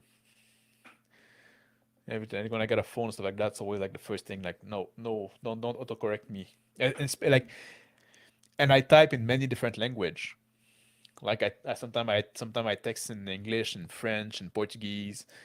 So like the autocorrect doesn't know what to do with it. You know what I mean? Just like well, I can blame the other type. I have the older TS game for free, the Elder Scroll. I can do my sun roll while using the mouse and keyboard. Yeah. Or you do you play Skyrim with the controller? That's what I do as well. I play with the Xbox controller. Actually, that's something like I I like playing with the controller because like when I just want to relax a bit, I can just like sit back down a bit and always being like that with the keyboard and mouse, I find tiring. I only do it for Warband. My Fallout 3. The French is coming out. My Fallout 3 is hardly modded. It doesn't need all that much. It was a complete game at release time. Fallout 3, uh, man, I remember like that. Once you get the Lincoln rifle, Abraham Lincoln rifle, and then you got the VAT time and stuff like that, and then you kind of like cheese the game at that point. You can kill everybody with one bullet, basically. You go on VAT, you shoot them in the head, and that's it. That's the fight.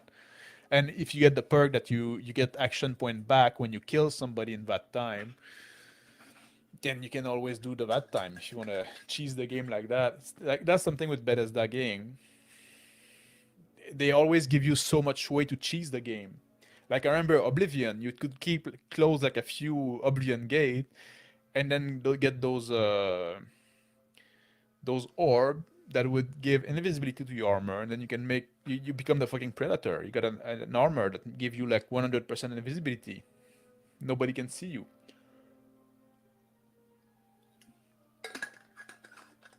So you just go around and you backstab everybody.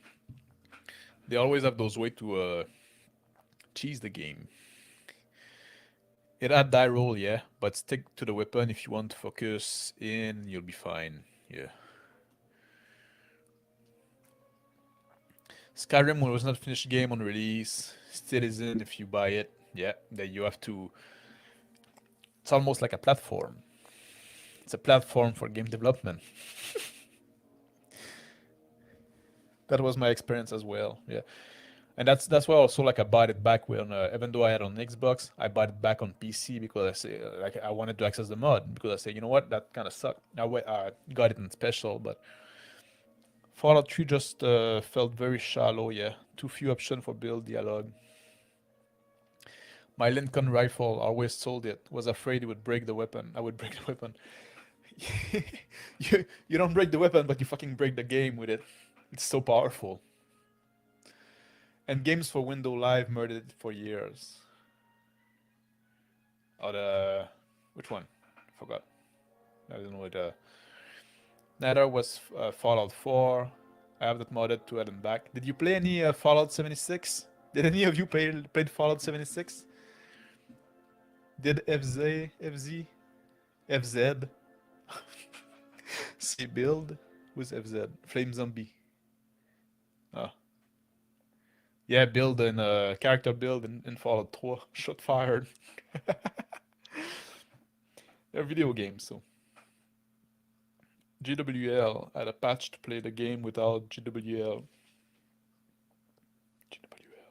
Sometime in games of Windows Live. Oh yeah, okay. Yeah. I am not in Windows, so I don't know about that. I'll play all my game on I'm a I'm a Linux I'm a Linux asshole, so I play all my game on Linux. No. Yeah, 76, eh? Nobody gave it a try. Apparently the one man, that game was such a shit show, eh? The launch of that game, like they made everybody mad. Oh my. Yeah. I played it a bit at a friend's house, took me about 10 minutes to run into a dozen bugs. Yeah. There's more bugs than content. I don't believe in character build. In video game, it's kind of different, I guess. In video game, I excuse like it's not the same. It's I excuse it more. I don't like it when role playing, when people because like you're not supposed to engage in the same way, but I don't know. Even in video game, I was playing WoW at some point, quite a while ago, and it always annoyed me because you would go you'd play WoW and you'd go into a mission and stuff like that, and people would look at your stuff, at your build, at your stat, and then they would judge that your build was unoptimal, so they would kick you out of the raid because you would be a burden.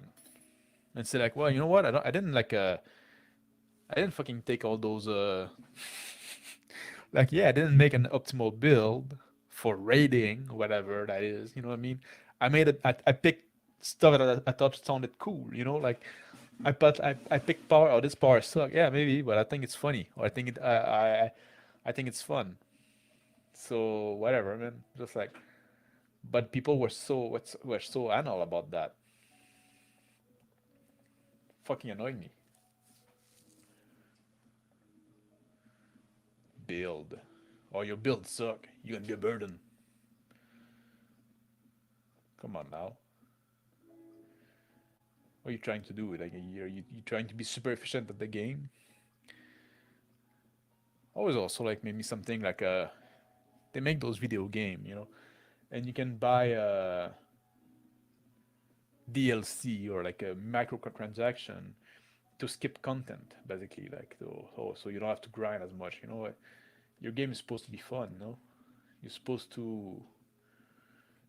It's like you're putting chores into the game that you have to go through. That if I could, I would skip it because like this is not a fun part of the game. They kind of like to include boring part of the game, so they can sell you a microtransaction that you can skip it and go to the fun part. It's modern game design. Side so much like the boss were always talking about like, oh, game as a service. We need to go from game as a product to game as a service. We're talking at the beginning of the stream for those who were there about you'll own nothing and you'll be those well when every time you sing you accept a EULA, like an end user license agreement. You don't own the product that you agreed to. You're just an end user. You're not the owner. Hey, just the Linux guy too. Although like Linux is not as good as it used to be. It's at some point like I've been using Linux like for on my home computer for more than 20 years at that point.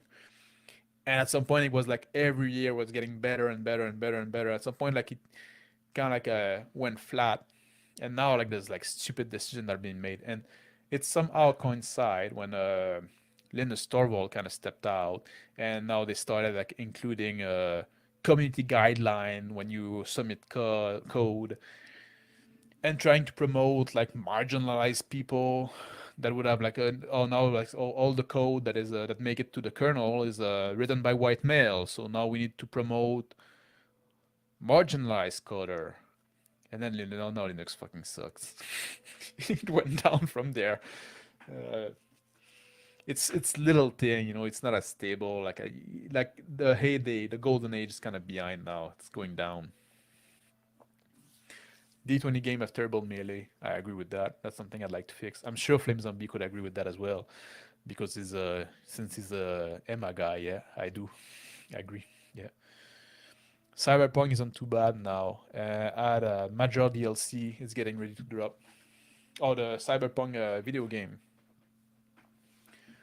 Why I didn't get this one? I forgot.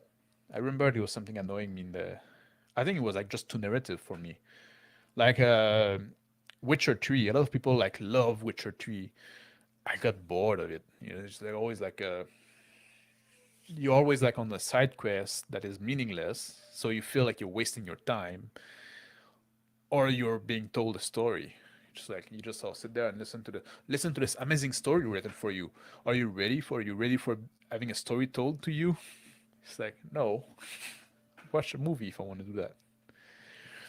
99% of GMs haven't done melee combat, so they suck at running melee combat. Yeah. I did some melee combat. I still got some scar from people trying to knife me or stab me with a broken bottle. Now, oh yeah, the Cyberpunk now. It's not too bad now. Yeah, I got it.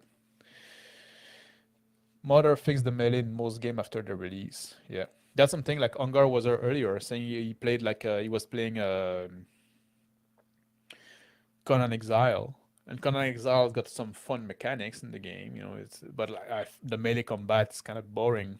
There was some DLC, there's some mod that kind of like try to make the melee combat a little more Dark Soul like, which is my favorite type. But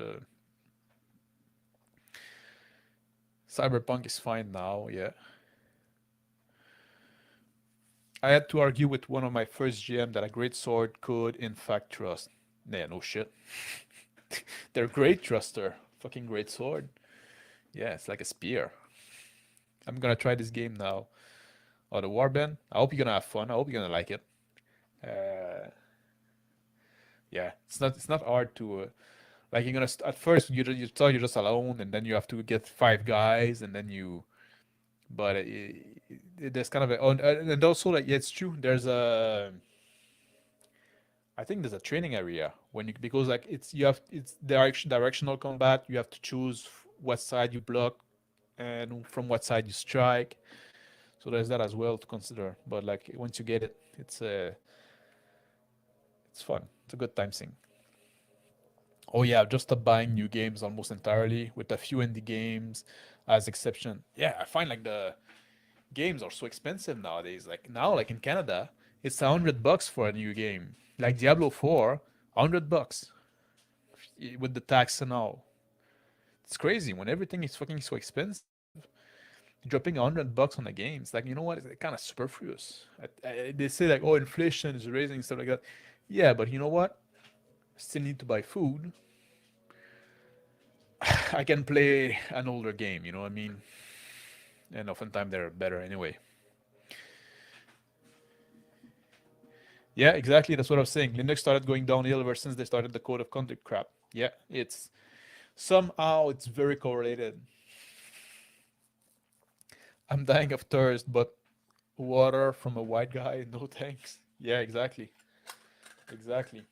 Oh no, we need to, yeah, your code. Yeah, your code is good, but you're not the right type of person.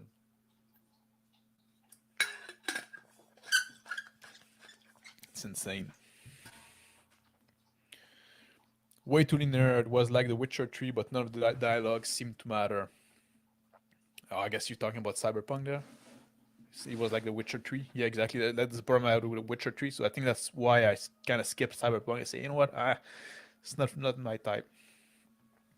Yeah, $70 US here. That's almost a full day's work for me. Yeah, that's the thing, eh? With the like I was talking about that the other day. Like it's like you like most people they can have like a take home pay after tax and stuff like that. If you have like a decent job, you're gonna take home like $100, $120, and then like you can spend 15 food nowadays, like in one day. Like if you eat normal, like if you just don't feed yourself with ramen's noodle and goislop, you can spend like $50 easily on a day on food.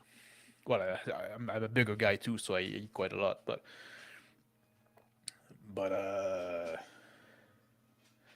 and then you have to pay for rent, and rent is crazy expensive as well. Like I got my house here, so I I still have to pay some mortgage on it, but like it's not too pricey because I had for a while. But yeah, it's crazy. Like cost of living is going insane, and you go every business you go is that they're short staffed, and everywhere they're looking for to hire people. So you say, oh, nobody wants to work anymore. Yeah, but you want to hire people, but you want to pay like $17 an hour. That's not gonna cover my fees. You know what I mean? Just not gonna cover my. I'm not gonna be able to eat and to pay a rent. Like I don't want to live like with five fucking roommates sharing a bedroom. You know what I mean? It's fucking annoying. The economy sucks.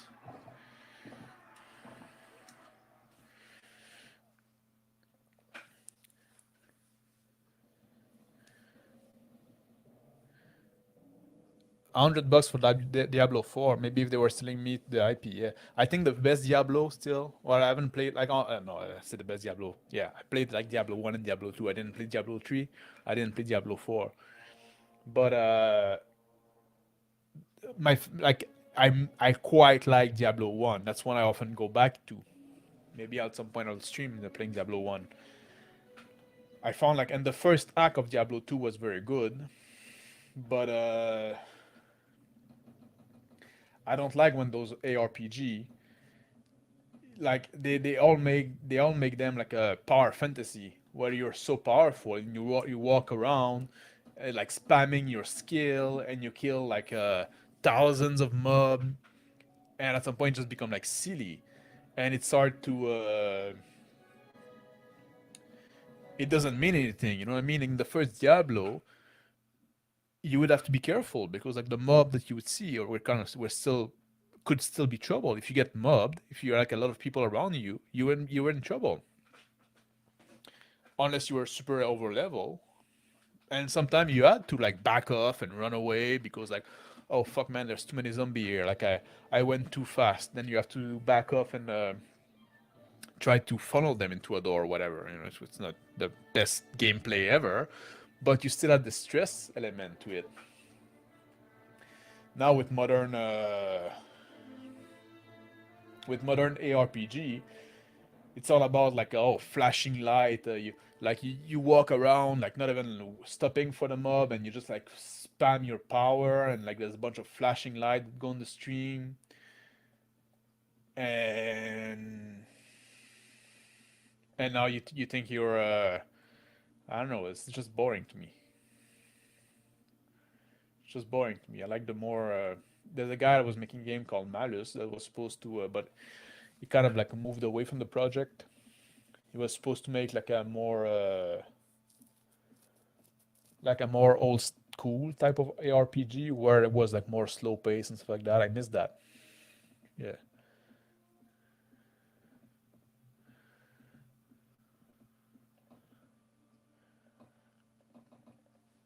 Charlotte says, oh, there. I spend around $100 on a single bag of grocery. Yeah, exactly. Like it doesn't take much at all. Like you don't feel like a whole basket. At least like $100 on a bag of groceries is gonna last you like what 4 days. It took me 2 years to find a job with my degree. No one's hiring entry level college educated. It's all like five. It's like plus 5 years of experience. Yeah, that too. Like it's either that or like I'm talking like low level job, like low entry position. Like oh we're gonna pay you like and no, oh you need to have this class and this license to do this job. So so if you want to take it, you have to go take this 1 month class, whatever, and we're gonna pay you like $15 an hour. Fuck you, man. Just like the economy does sucks, and on top of that, people like us are expected to love it. Yeah, no, thank you. Look at the GDP. The GDP is good. You must have a ton of money. Yeah, exactly. It's like yeah, you have a ton of money, but it's worth shit, and you don't even have a ton of money. Like this obsession with GDP and wealth. There's so much more that matter, but you want to be able to like people shouldn't have to work two jobs and do overtime and have to live like six in a 4.5 bedroom, in a 4.5 apartment. Where are you at? I think that that cow got nicked. Yeah, you aren't earning grain. Yeah, we're the new kulak. We are the new kulak. Yeah, I played a bit of Path Exile, and the high level combat is just unintelligible. Yeah, exactly. Like you disengage, just like whatever. Like you just like shut your brain off, and you just go and you spam your skill. Yeah, no, thank you. Magic Vision show you where to go, GPS prompt, all sort of rails, like bowling with the bumpers on. Yeah, exactly. Like that's modern game design. They all like because that's also what people want to do. People don't want to be challenged. People want like they've worked all day. They want to come home and just want to disengage and I guess a lot of people when they play RPG, that's what they want as well. They don't want they want to drink some beer, eat some pretzel, roll some dice because rolling dice is fun. Like Shana was saying, rolling dice is fun. So they want to come home and shut up. They don't want to be challenged. They don't want to be stimulated. They had to think when at work sometime, I guess, and now they don't want to think anymore. So they just want to sit there and have fun. And in the entry position, they don't want to pay college educated wage. Yeah, exactly. But every other person has a degree. Yeah, degrees are not worth much anymore. I don't have a degree. Faster, faster, play faster. Yeah. Take out those wave of attacks. Yeah, exactly. That's a modern RPG. It's just like wave after wave. Yeah. Then you maybe after the end of the level, you're gonna say, "Oh, I killed like 10,000 of those enemy. That's a big number. It's a big number. Is impressive. I make a million of damage." You remember like those I guess like the Korean game, like everything was like big number, like you do like 10,000 damage and stuff like that. It's fucking ridiculous. Like just cut it down. What's the point, you know? If everything is inflated by 1,000, I guess people like big number. I don't like modern D20 combat actually. Spam your AoE, cleave. Yeah, exactly. It's the same shit. You're just like, and it's also like the power fantasy is there as well. You see like the power creep in the modern game. Like we're not into the mod core anymore. Now it's like you start your superhero. Like it's just like you're so powerful. It was even like that back in Diablo 2 days. I'd sell account to old dude that don't want to do the grind. Exactly. Yeah, that's true. I had a buddy. He was making that for a living for a while. He he had like six computer plug one next to the other with all this mouse, and he had like his big character that was super boosted, and he would just like go through the game, leveling up all like five characters at a time. He had like his main characters like doing all the killing and stuff like that, while just like moving the other nearby so they're like in the fight. So then you would sell like fully leveled character that had no point of spec spent on them, and he would sell those to people. I think it would take like an hour and a half to go through the game, so he would make like five characters then. Plus, he would sell some powerful item he would find along the way. Total War City Base Skyrim design somewhat on Peggle, where you have this big confetti explosion for doing anything. Yeah, that's what it is. I prefer Conan myself. Life is best when you're putting people on the wheel. Yeah, that's I like the building mechanic in Conan. That's fun, like building base and stuff like that. I just find the combat mechanics in Conan's are a bit underwhelming. I do have the game. Sometime I should join Conan just to go play with you and Ungar. I should reinstall it and go just shoot the shit, I guess. I remember a quest in Gothic 2. They wanted me to bring a Nork axe. If you just tried to find and kill an orc, you'd got wrecked. But if you looked around, you can find a lot of other ways to complete it. I never played the Gothic game. I heard good thing about it.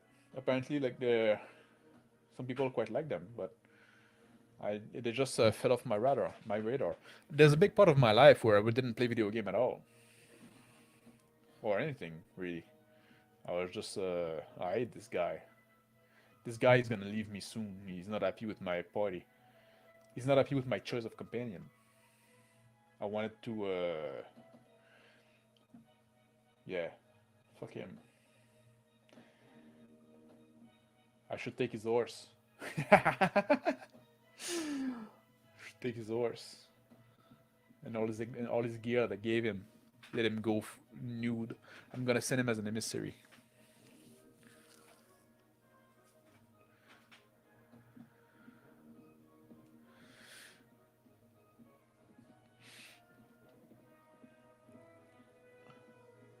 The first Gothic, yeah. Who made Gothic? It was a fairly small studio. Forgot who they are.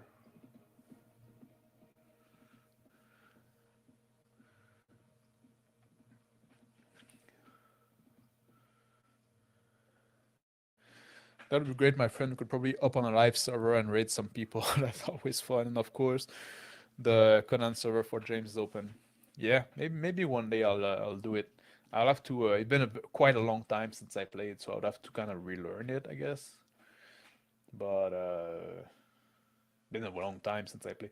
That's not true. I in the winter I always like we always like me and a buddy that moved away. We always like pick a video game to play together in the winter. Uh, in a video game that we can play co-op. We played like Valheim, was all right, and we played For the King, which we never managed to succeed. I don't know if you ever tried For the King. It's a little indie game. It's pretty decent in my opinion. A bit too random, but it's the game. They made the game like to be. They made the game to be co-op, but they also make the game very quite hard. It's like a roguelite, and you have to you have to play very tight. You can play solo when you control like three characters, and you have to play like very tight to be able to succeed.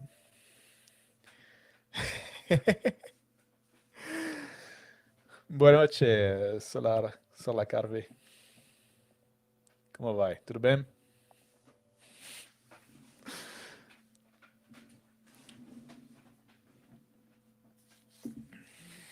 Yeah, for the king, like they make this game quite hard, and like you have like three characters, and you have to play like very tight. So it really doesn't work well in co-op. You play it solo, you can like make plans and stuff like that. Tranquilo, yeah. It's going fine. I'm just like playing a game and chatting a bit with the people there. Like I don't know. I just like I've worked quite a bit today, uh, and I say you know what I'm just gonna do a little Warband and chat. I'm just trying to raise an army there. Everything's quiet. Yeah, my Portuguese is quite rusty. I can still like read it, but I haven't been to Brazil since 2000. Before that, for quite a long time. I was supposed to go back in 2020, but then the pandemic happened. I was looking to buy some land actually there. I wanted to buy some a little like a little fazenda. But that person on your screen is a real tribute to the genetic pool. Yeah, she's a real beauty. Don't talk bad of Imira. Yeah, no, that's the thing too. Like, I wanted to go back. I was looking to buy some land, but then the pandemic came in, and I couldn't leave the country. And now like they elected Lula, so it's kind of like not as appealing anymore. But yeah, most of us trying to get out, and you're trying to get in. Well, Canada is not great either, right? Canada is kind of like a at least the climate is better. I was looking to get something in around Gramado in the mountain, nice climate, not too warm, not too cold, like well, pretty beautiful climate there. Nice people, like all those German immigrants that went to Brazil after World War II. They made a pretty decent community there. So it was appealing to me for those reasons, and because like Canada is really going to shit now, especially with Trudeau and stuff like that. I want to dispatch an emissary, and also like the money ad in banks would go like will go quite further in Brazil. That's what I wanted to look at to get some property there. Uh,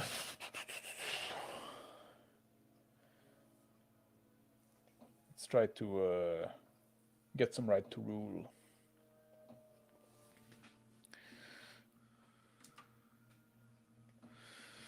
Yeah, Gramados in south, best region. Yeah. Yeah, you got the mountain and stuff like that. You can get some snow in the winter, but it doesn't stick around much. Yeah, beautiful place.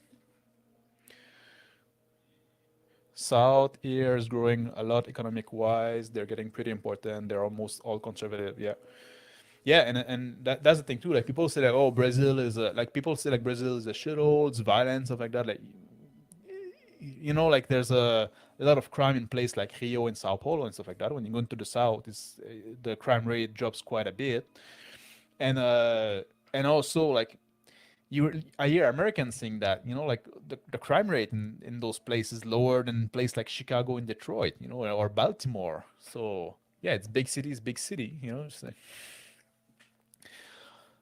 I would never imagine as a child that Lula and Biden would be president of some of the greatest country. Yeah, exactly. Yeah, fuck's sake, man. A thief and a retard. Well, Lula is both. Well, I guess no. I guess I don't know. I don't know if Lula is a retard. But Biden is that too. Is a thief as well. Like with the Ukraine and stuff like that. And Hunter Biden, so like they all that's what they are.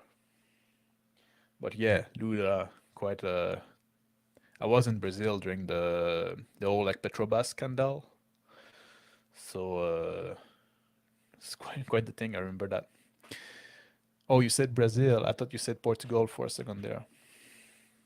Nope, no, I never been to Portugal. I spent some time in Spain, in Andalusia. At some point, I was supposed to go to Portugal, but that didn't pan out. But no, Brazil I like quite a bit. The food in Brazil is amazing. The churrascaria, like they have like such good meat. You think you have a good meat here. You go to Brazil and you realize what good meat is. In Brazil and Argentina. Yeah, like their steak there, so delicious. Yeah, there's like a ton of crime in Chicago here in the U.S. Yeah, Brazil could be divided, and some countries get better by doing so. Yeah, you keep you cut. Well, like even like especially if you cut the north, where Lula got elected. All those no. Whoops, just said it. Yeah. South here is not ironically like good old time Europe without the bad stuff. Yeah, now you go there sometime and it almost feel like more European than some place in Europe nowadays. Like Europe is also like it's fallen quite a bit. At some point, like I often say, like you know, Brazil did maybe have like some better time in the 70s and stuff like that. But I say like sometimes you're safer in a collapsed building than in a collapsing building. You know what I mean? Crime is so low, just an hour away from Tulsa, Oklahoma, one of the highest crime rates area in the US. Yeah, it's a very urban thing. It's like urban population that do a lot of the crimes rate.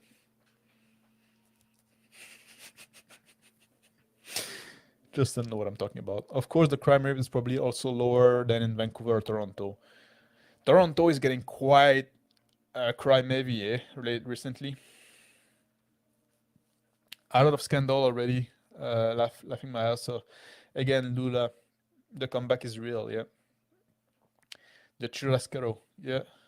That's fucking delicious. Man, you eat well.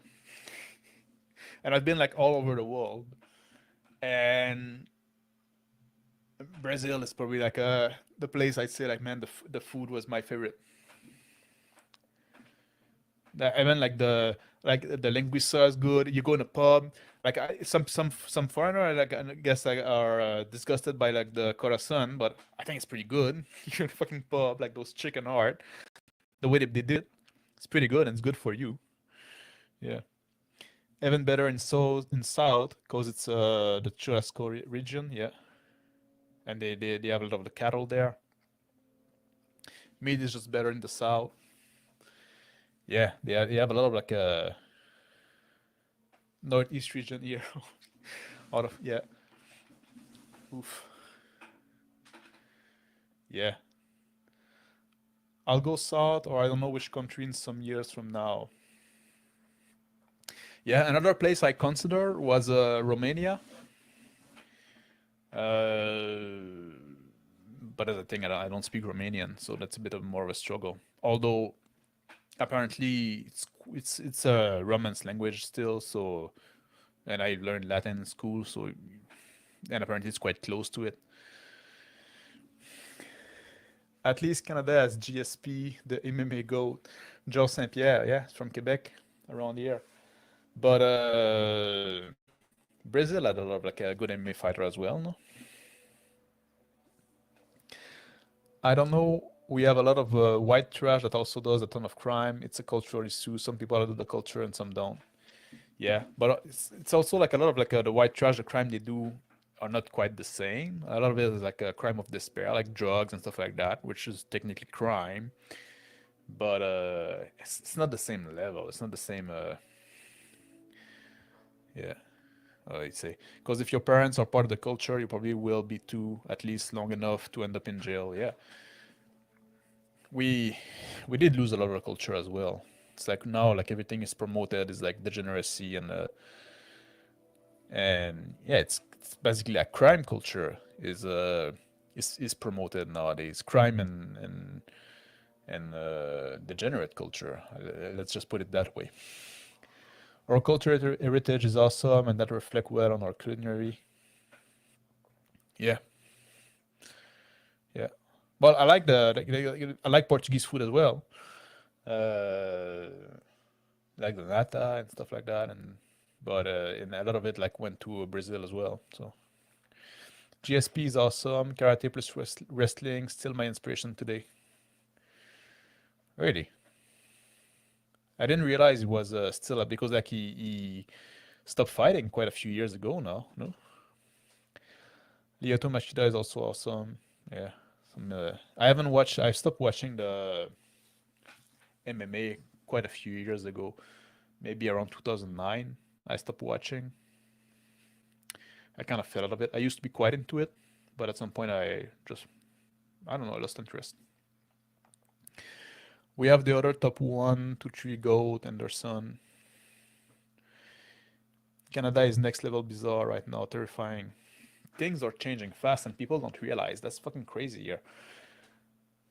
Like the demographic change that we are experiencing is crazy. It's when they bring 1 million immigrant a year from mostly from third world country, we're not a 300 million country, a 3 million people country. We're at 35 million people country, and that's we used not that long, or maybe 40 now, but not that long ago we were used to be a 30 million country. Just like they bring so much guys, so much people so fast, and it shows.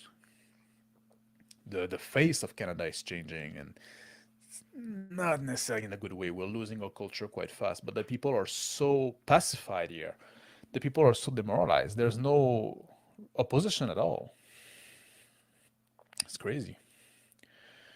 Yeah, even just the northern US feel like an alienation to me. Oh yeah, you're from the south, right? It's a different country. It's the Confederate State. Yeah. GSP, Lyoto, Henry Sejudo, Patricio Pitbull, Karate Stance, Godson. You're not a fan of McGregor? When what guys get into a bar fight, someone gets a black eyes or a broken nose. When the youth accidentally bump into someone's shoulder, someone gets shot. They fucking shoot each other over who make the best Kool-Aid. So yeah, it's Stephen Wonderboys Thompson. I'm not into I don't follow it anymore, so I don't know his name. It all changed. Long as you know the wrestling that's in the form and you don't go too deep on the front stance and get the leg kick to that. The speak proper pronoun or go to jail part is yeah, that's that too. Uh, yeah, they're really going hard on the LGBT kind of thing. Like if you Oh no, it's not like Pride Month. It's Pride Summer. It's like the whole season now. It's like celebration of Pride. Well, Shonner would say like, oh, it's the whole year now, but like here it's like they make it from June to September.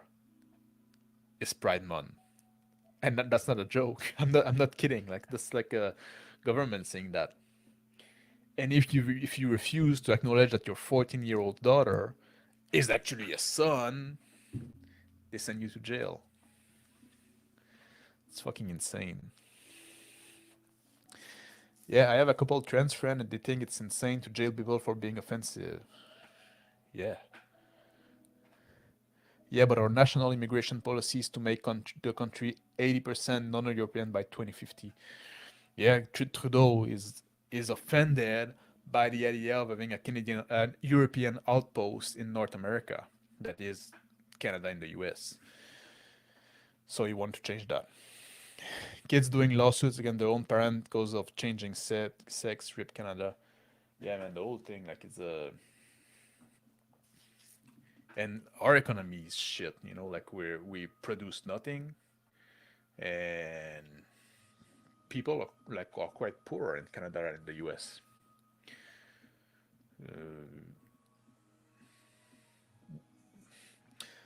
Maybe we don't show as much, but our dollar doesn't go as far. That's something like oftentimes like Canadian can be snooty, quite snooty, and sometimes they laugh at the American because they see like those those Darwin Award, like the guy that put some rocket on a car and kill himself in doing so, like because then he hit a wall or stuff like that. And like Canadian will look at that and say, oh, only in America, or like the guy that got a snake farm and then like got bitten, like whatever.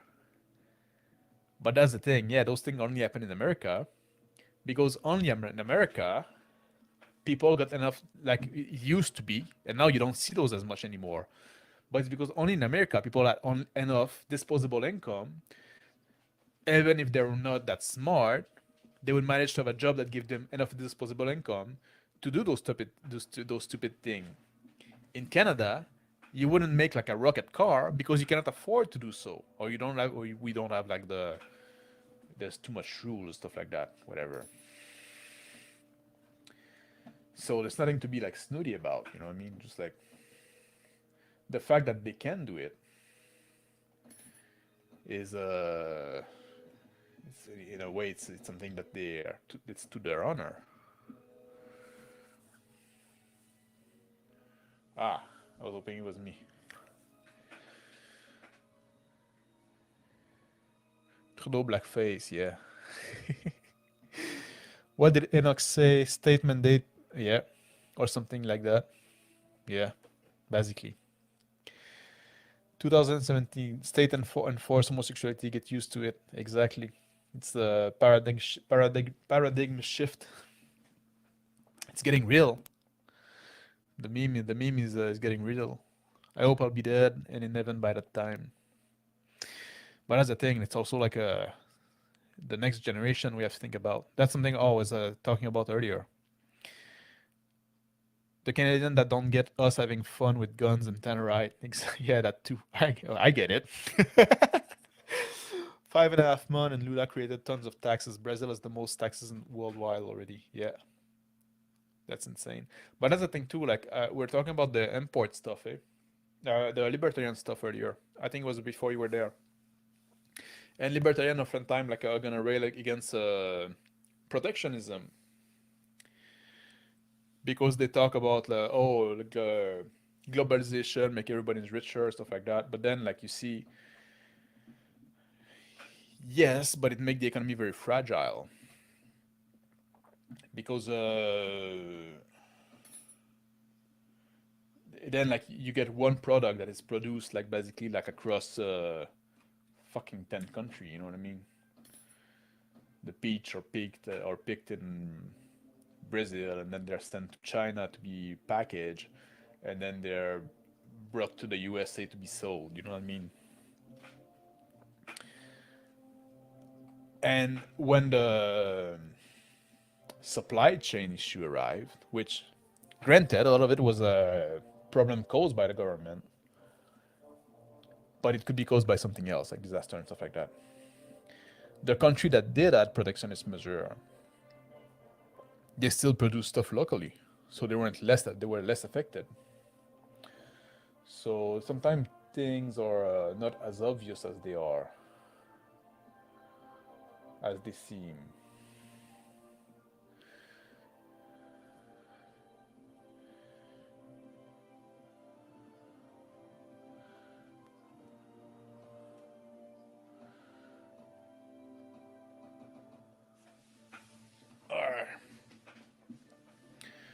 And also still gotta can still get like good job producing. Like sometimes like just getting richer and having like more widget. Maybe it should not be like the only like measure of success. You know what I mean?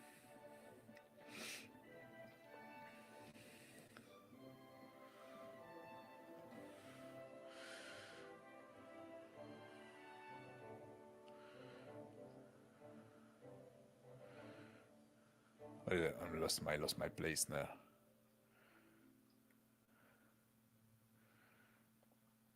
Yeah, piracy being a crime that never gets in jail. It's pretty rare too. People don't care that much about it. You last started taxing import. That's one of the only good thing Brazil didn't have China taxes. Yeah, well, Brazil like always been like a fairly protectionist country though. I guess like Bolsonaro like kind of like moved down a bit, and Lula brought it back with a revenge. Let global trade happen. Just don't rip people taxes away to help it. It doesn't need help. Yeah, and that's the thing too. Sometimes like I think a lot of the I think globalization has been like seen as a panacea, as a solution for all, and it has been pushed artificially as well. And also with the fake money everywhere, that helped quite a bit because like country devalued the money and stuff like that, and then like oh so now it's economical to go to this country, but a lot of it is fake, it's just because like they play with the exchange rate and stuff like that. Yeah, not even a month into his residency, Biden tanked our economy. Yeah,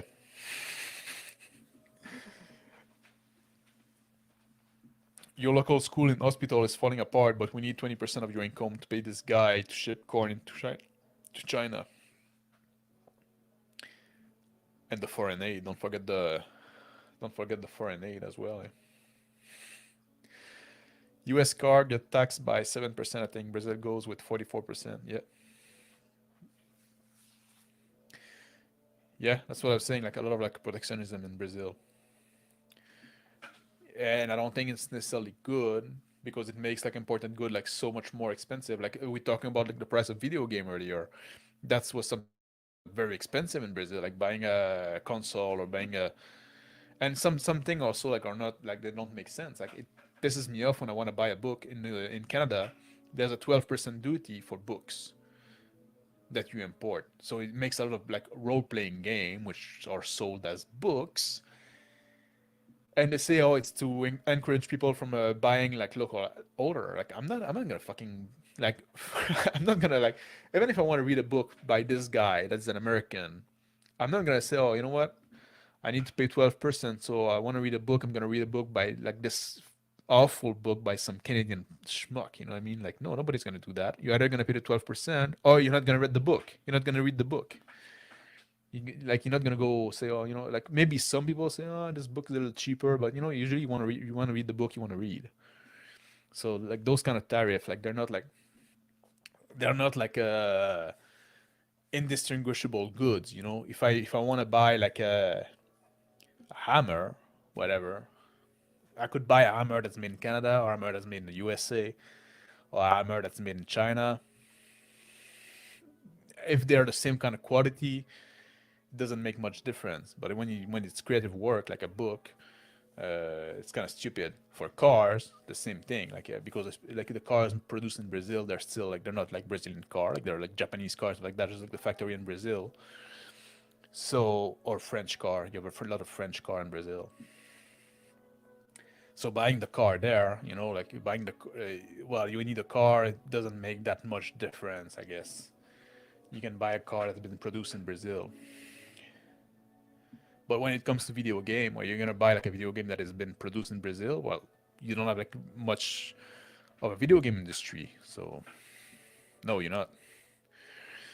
The leading reason why the US cannot send more ammunition to Ukraine is because the one factory that makes black powder for the entire US economy blew up like 2 years ago or something. Is that so? I never heard of that. Also, they don't use black powder anymore. Now it's smokeless powder, but I'm being pedantic here. I never heard of that. At some point, I got a factory and stuff blowing up or burning down. Something going on there. I feel very, very rich just owning a small house and having a lovely girlfriend, hopefully wife soon. Hopefully, man. I wish you the best on that front. Wife her up. Factories have been doing a lot of random blowing up recently. Exactly what I was saying. Just by living with the US dollar as your standard, egal BIP reals or 20 cents US dollar. Yeah. Yeah. And even the dollar, like he's at some point he's gonna lose his money. Like at some point, a lot of the trade, like it's already started, like you know, like with Russia and stuff like that. Like now it's starting to do the trade in yuans, and now like Saudi Arabia and Iran accepting to do trade in yuans. Yeah, that's gonna be. I'll be happy when the stores start accepting pieces of eight. Yeah, that'll be that'll be fun. Going back to little coin, like metal coin, that have actual value. VAT is a cancer. Yeah, sale tax. But is sale tax worse than income tax? I think income tax is worse because income tax is like punishing you for working, while sale tax, VAT, value added tax, is punishing you for consuming, which you could say like, oh, you want people to save. If you want people to save money, and you want people to work and to produce stuff and to earn money, then that shouldn't be punished.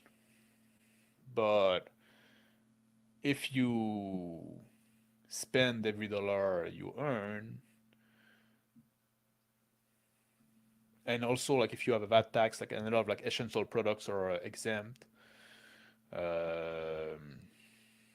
so like the poor or not, I don't know. If you were to have taxes, I think I would, but I'm somebody that doesn't spend much on shit. I don't buy much. So I think I would prefer like if I get rid of one of those, get rid of sale tax or get rid of income tax, I would fucking get rid of income tax any day. I find it really funny when I watch a guy talking about console PC in US complaining about like I don't know 500 or 500 master race console PC. Yeah. Well, at least with the PC you can pirate game easier. Here in Brazil we need what 8 or 9 months of salary just to get a console, no game included. Yeah, that's what I was saying. Like it's insane. 400 and $500, yeah. If gods love me, why the fuck am I Brazilian, bro? It's not so bad. It's not so bad when you go around the world. Like I said, like I've been all over, and I I was seriously considering moving there because it's one of my favorite places in the world. Yeah, I like the people there too. Like I said, I like the food. I like the climate. It's there's a lot of like lot of beautiful place, and the world suck in general. You know, like you always think like the grass is greener elsewhere, but every place got their problem. There's no utopia, which basically mean utopia. What utopia means? No place. Oh really? Oh maybe Black Powder is still using for Tomahawk and some starter and mortar. Oh maybe. I was thinking about gun. Yeah, I was about to mention artillery. Oh, I didn't know that it was still used Black Powder. Why though? Part of why they have to use bore evacuator because of all the smoke. Why did they still use black powder? What's the advantage compared to like the smokeless one? Income tax and property tax are definitely worse. Yeah. Yeah. Oh, property tax is fucking awful. Like talk about never owning anything. You fucking like is that my house? Why do I have to pay rent on it every year then? It's fucking insane. And and like I live in a place here because I'm in the middle of the wood and stuff like that. It don't bother me too much. But some place like, oh, you have to cut your grass. Oh, you cannot put that in front of your house. Oh, you have to fix this. You cannot paint your house that color. Oh, you cannot do this. You cannot do that. Fuck's sake, man, is that my house or not? You wanna do some renovation? You wanna do an extension? You better ask for a permit first. No, like nobody can see my house from the road, so they don't really bother me. But I would go fucking drive crazy there. I think Ron Paul said that sales tax, if you're going to have tax, is the least awful, and people freaked out. Well, I agree with Ron Paul there, but I would agree with Ron Paul with a lot of stuff, so that's not too surprising. Before I was doing what I do now, I work at a restaurant and I was after income tax and transportation, making around $10 less than I would have on welfare. Yeah, there's something they call like the welfare cliff. It's at some point when you realize like you can go work and make no more money than if you were on welfare, but now you work fucking 40 hours a week. It happened when the wages are too low and the welfare is too high, which frankly is often the case here.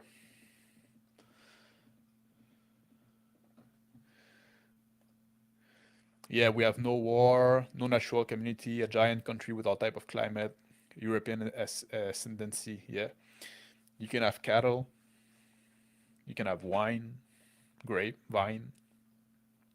Yeah, uvas. Something to do with a slower burn rate on longer barrel. Hmm, that's something I didn't know, but I'm not an archery expert like by any mean. I know some about guns, but not about missile and mortar. It's still used for starting ignition and impact detonation, from what I've been led to understand. Hmm. Ballistic capped ammo. 60 to fuck man, yeah. That's too much. That's like 60 to 70 hours a week. Come on, that's too much. 40 is already like pushing it quite a bit. And I'm always like working on something. Uh, I don't like I'm not gonna be the guy just sitting there like doing nothing, watching TV. I cannot like lie on the beach. I would go crazy. I always have to be busy with something, and I always have a 10,000 project working on the same time. So, and coffee, Brazilian coffee is starting to get quite good. Yeah, I'm not a coffee drinker, but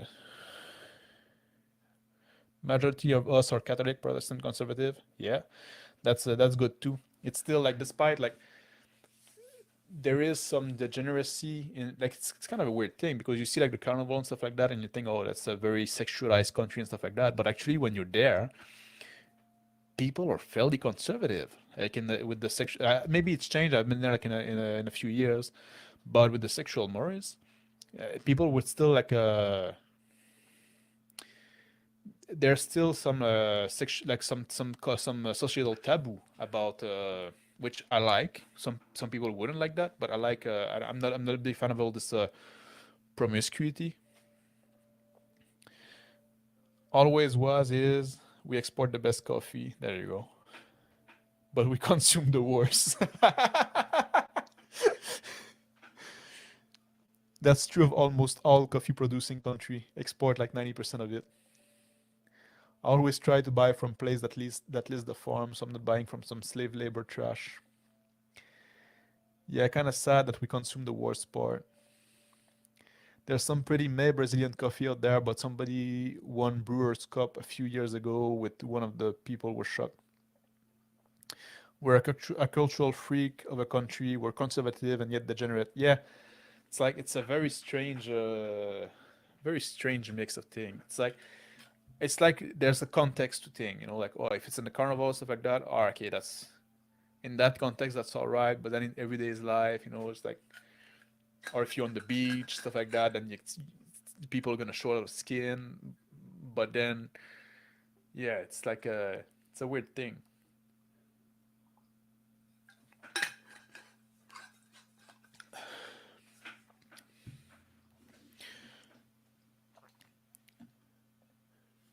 Here we have a mix of Christianism with African religion, stuff like that. That I didn't experience, but like it's just like with the people I was around there, I guess. Oh, and you have capoeira. Tell your people to learn grappling. It's a great martial art. Other than that, it's so weird to me that there's not more capoeira BJJ crossover. People don't take capoeira seriously. We have good Olympic boxing. We're the best in MMA. Capoeira is more of a dance than a fight. Exactly what I was saying. They don't take it seriously. What is his name? Alex Pereira. He used capoeira a lot. He doesn't. Yeah, I'll let you guys debate that. I don't have a. He's a kickboxer only type guy. Yeah, I'm not versed enough in that subject to talk about. Oh, okay, yeah, yeah. Something to do now. Maybe I'll have to declare war myself on the fucking North, but not tonight. I'm gonna Michael Pereira. I remember like there was like I don't know why I remember this guy. Oh, because his name was funny, Carol de Sapato. It's like the Brazilian MMA guy I remember because I thought his name was funny. Shoeface.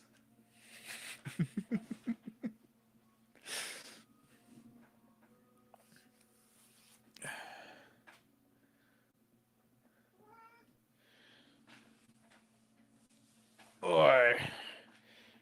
Yeah, Carol de Sapato, exactly. Was he any good? I don't even think he was.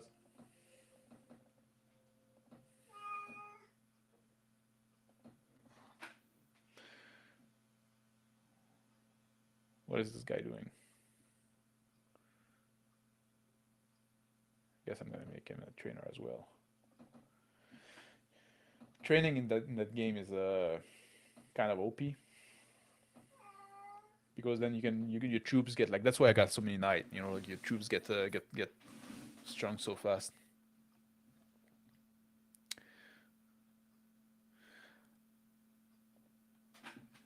He was almost we was almost winning out last Big Brother Brazil and got fucked up and eliminated. Oh really? It wasn't Big Brother Brazil.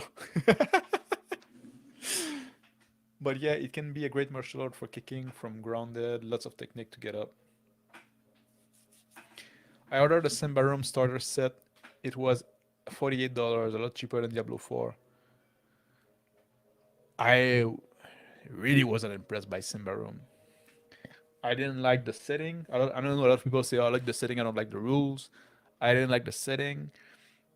It did nothing for me. It's not bad. It's just like meh. And I didn't like the rules. It's too loose and it's too and I don't like games that are just like player facing where the GM doesn't roll and hopefully you're gonna have a different experience. Maybe I hope you're gonna like it. I didn't. I wasn't impressed. 1 million buck prize, nice. 1 million reais though, so it's like $50. The Mea Lua, probably butchered that, generates some of the most power of any kick. Mea Lua, half moon. Oh, the settings sounded interesting, but I haven't read through the rules. Well, the setting is just like, well, there's like this place they move to, and there's this, I don't know. I wasn't too impressed by it, but like granted, like a lot of it was due to the there's like this female ruler that everybody like look up to, and it's like, yeah, that kind of like break my suspension of disbelief.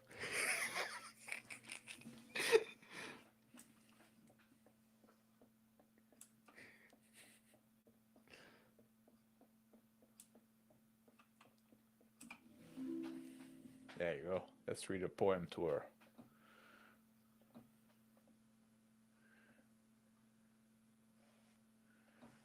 She didn't like this one. Doo-doo-doo. There was some nice art in Simbaroon, but yeah, just didn't do much for me.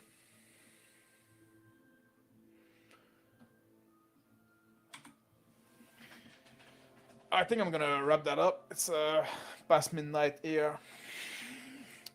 I got stuff to do tomorrow. Yeah, Queen Elizabeth. Okay, let's do the chat there.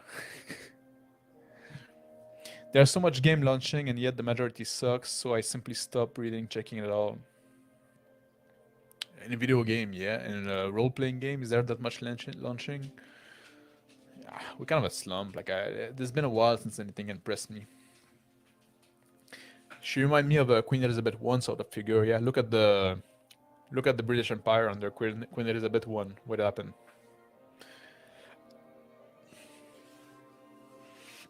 Simbaroon didn't catch my attention at all.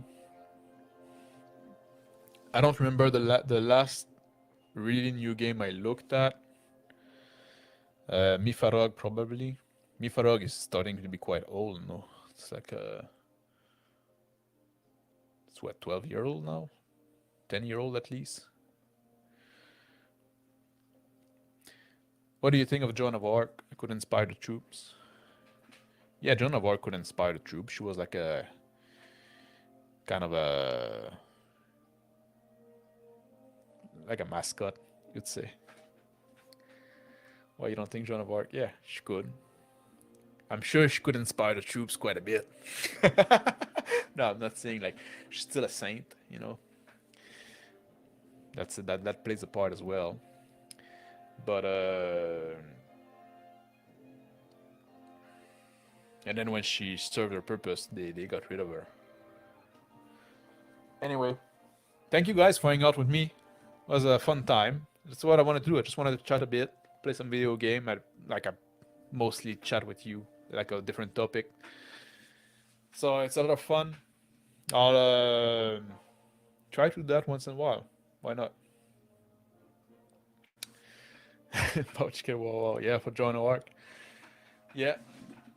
So thank you for stopping by, and I'll see you next time. I don't know why. Like once in a while, I like to I like to play some video games and stuff like that, but I don't have that much time for it, so I don't know when those streams gonna come. But you know, just having some real talk, like just shooting the shit about all kind of topic. Like we touch a lot tonight, you know, it just goes from topic to topic, and but it's fun. You get to know each other, you know, so that's good time.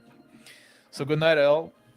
And well, anyway, I'll stream on I'll stream Friday at 5 past noon my time, so Eastern time for American, and then on Saturday I'm gonna have my RPG design talk with John Torres, unless he canceled because of I trash talk pundit. Maybe like he won. I don't know.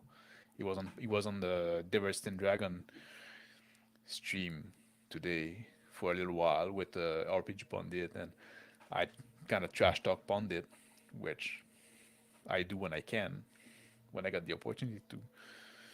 But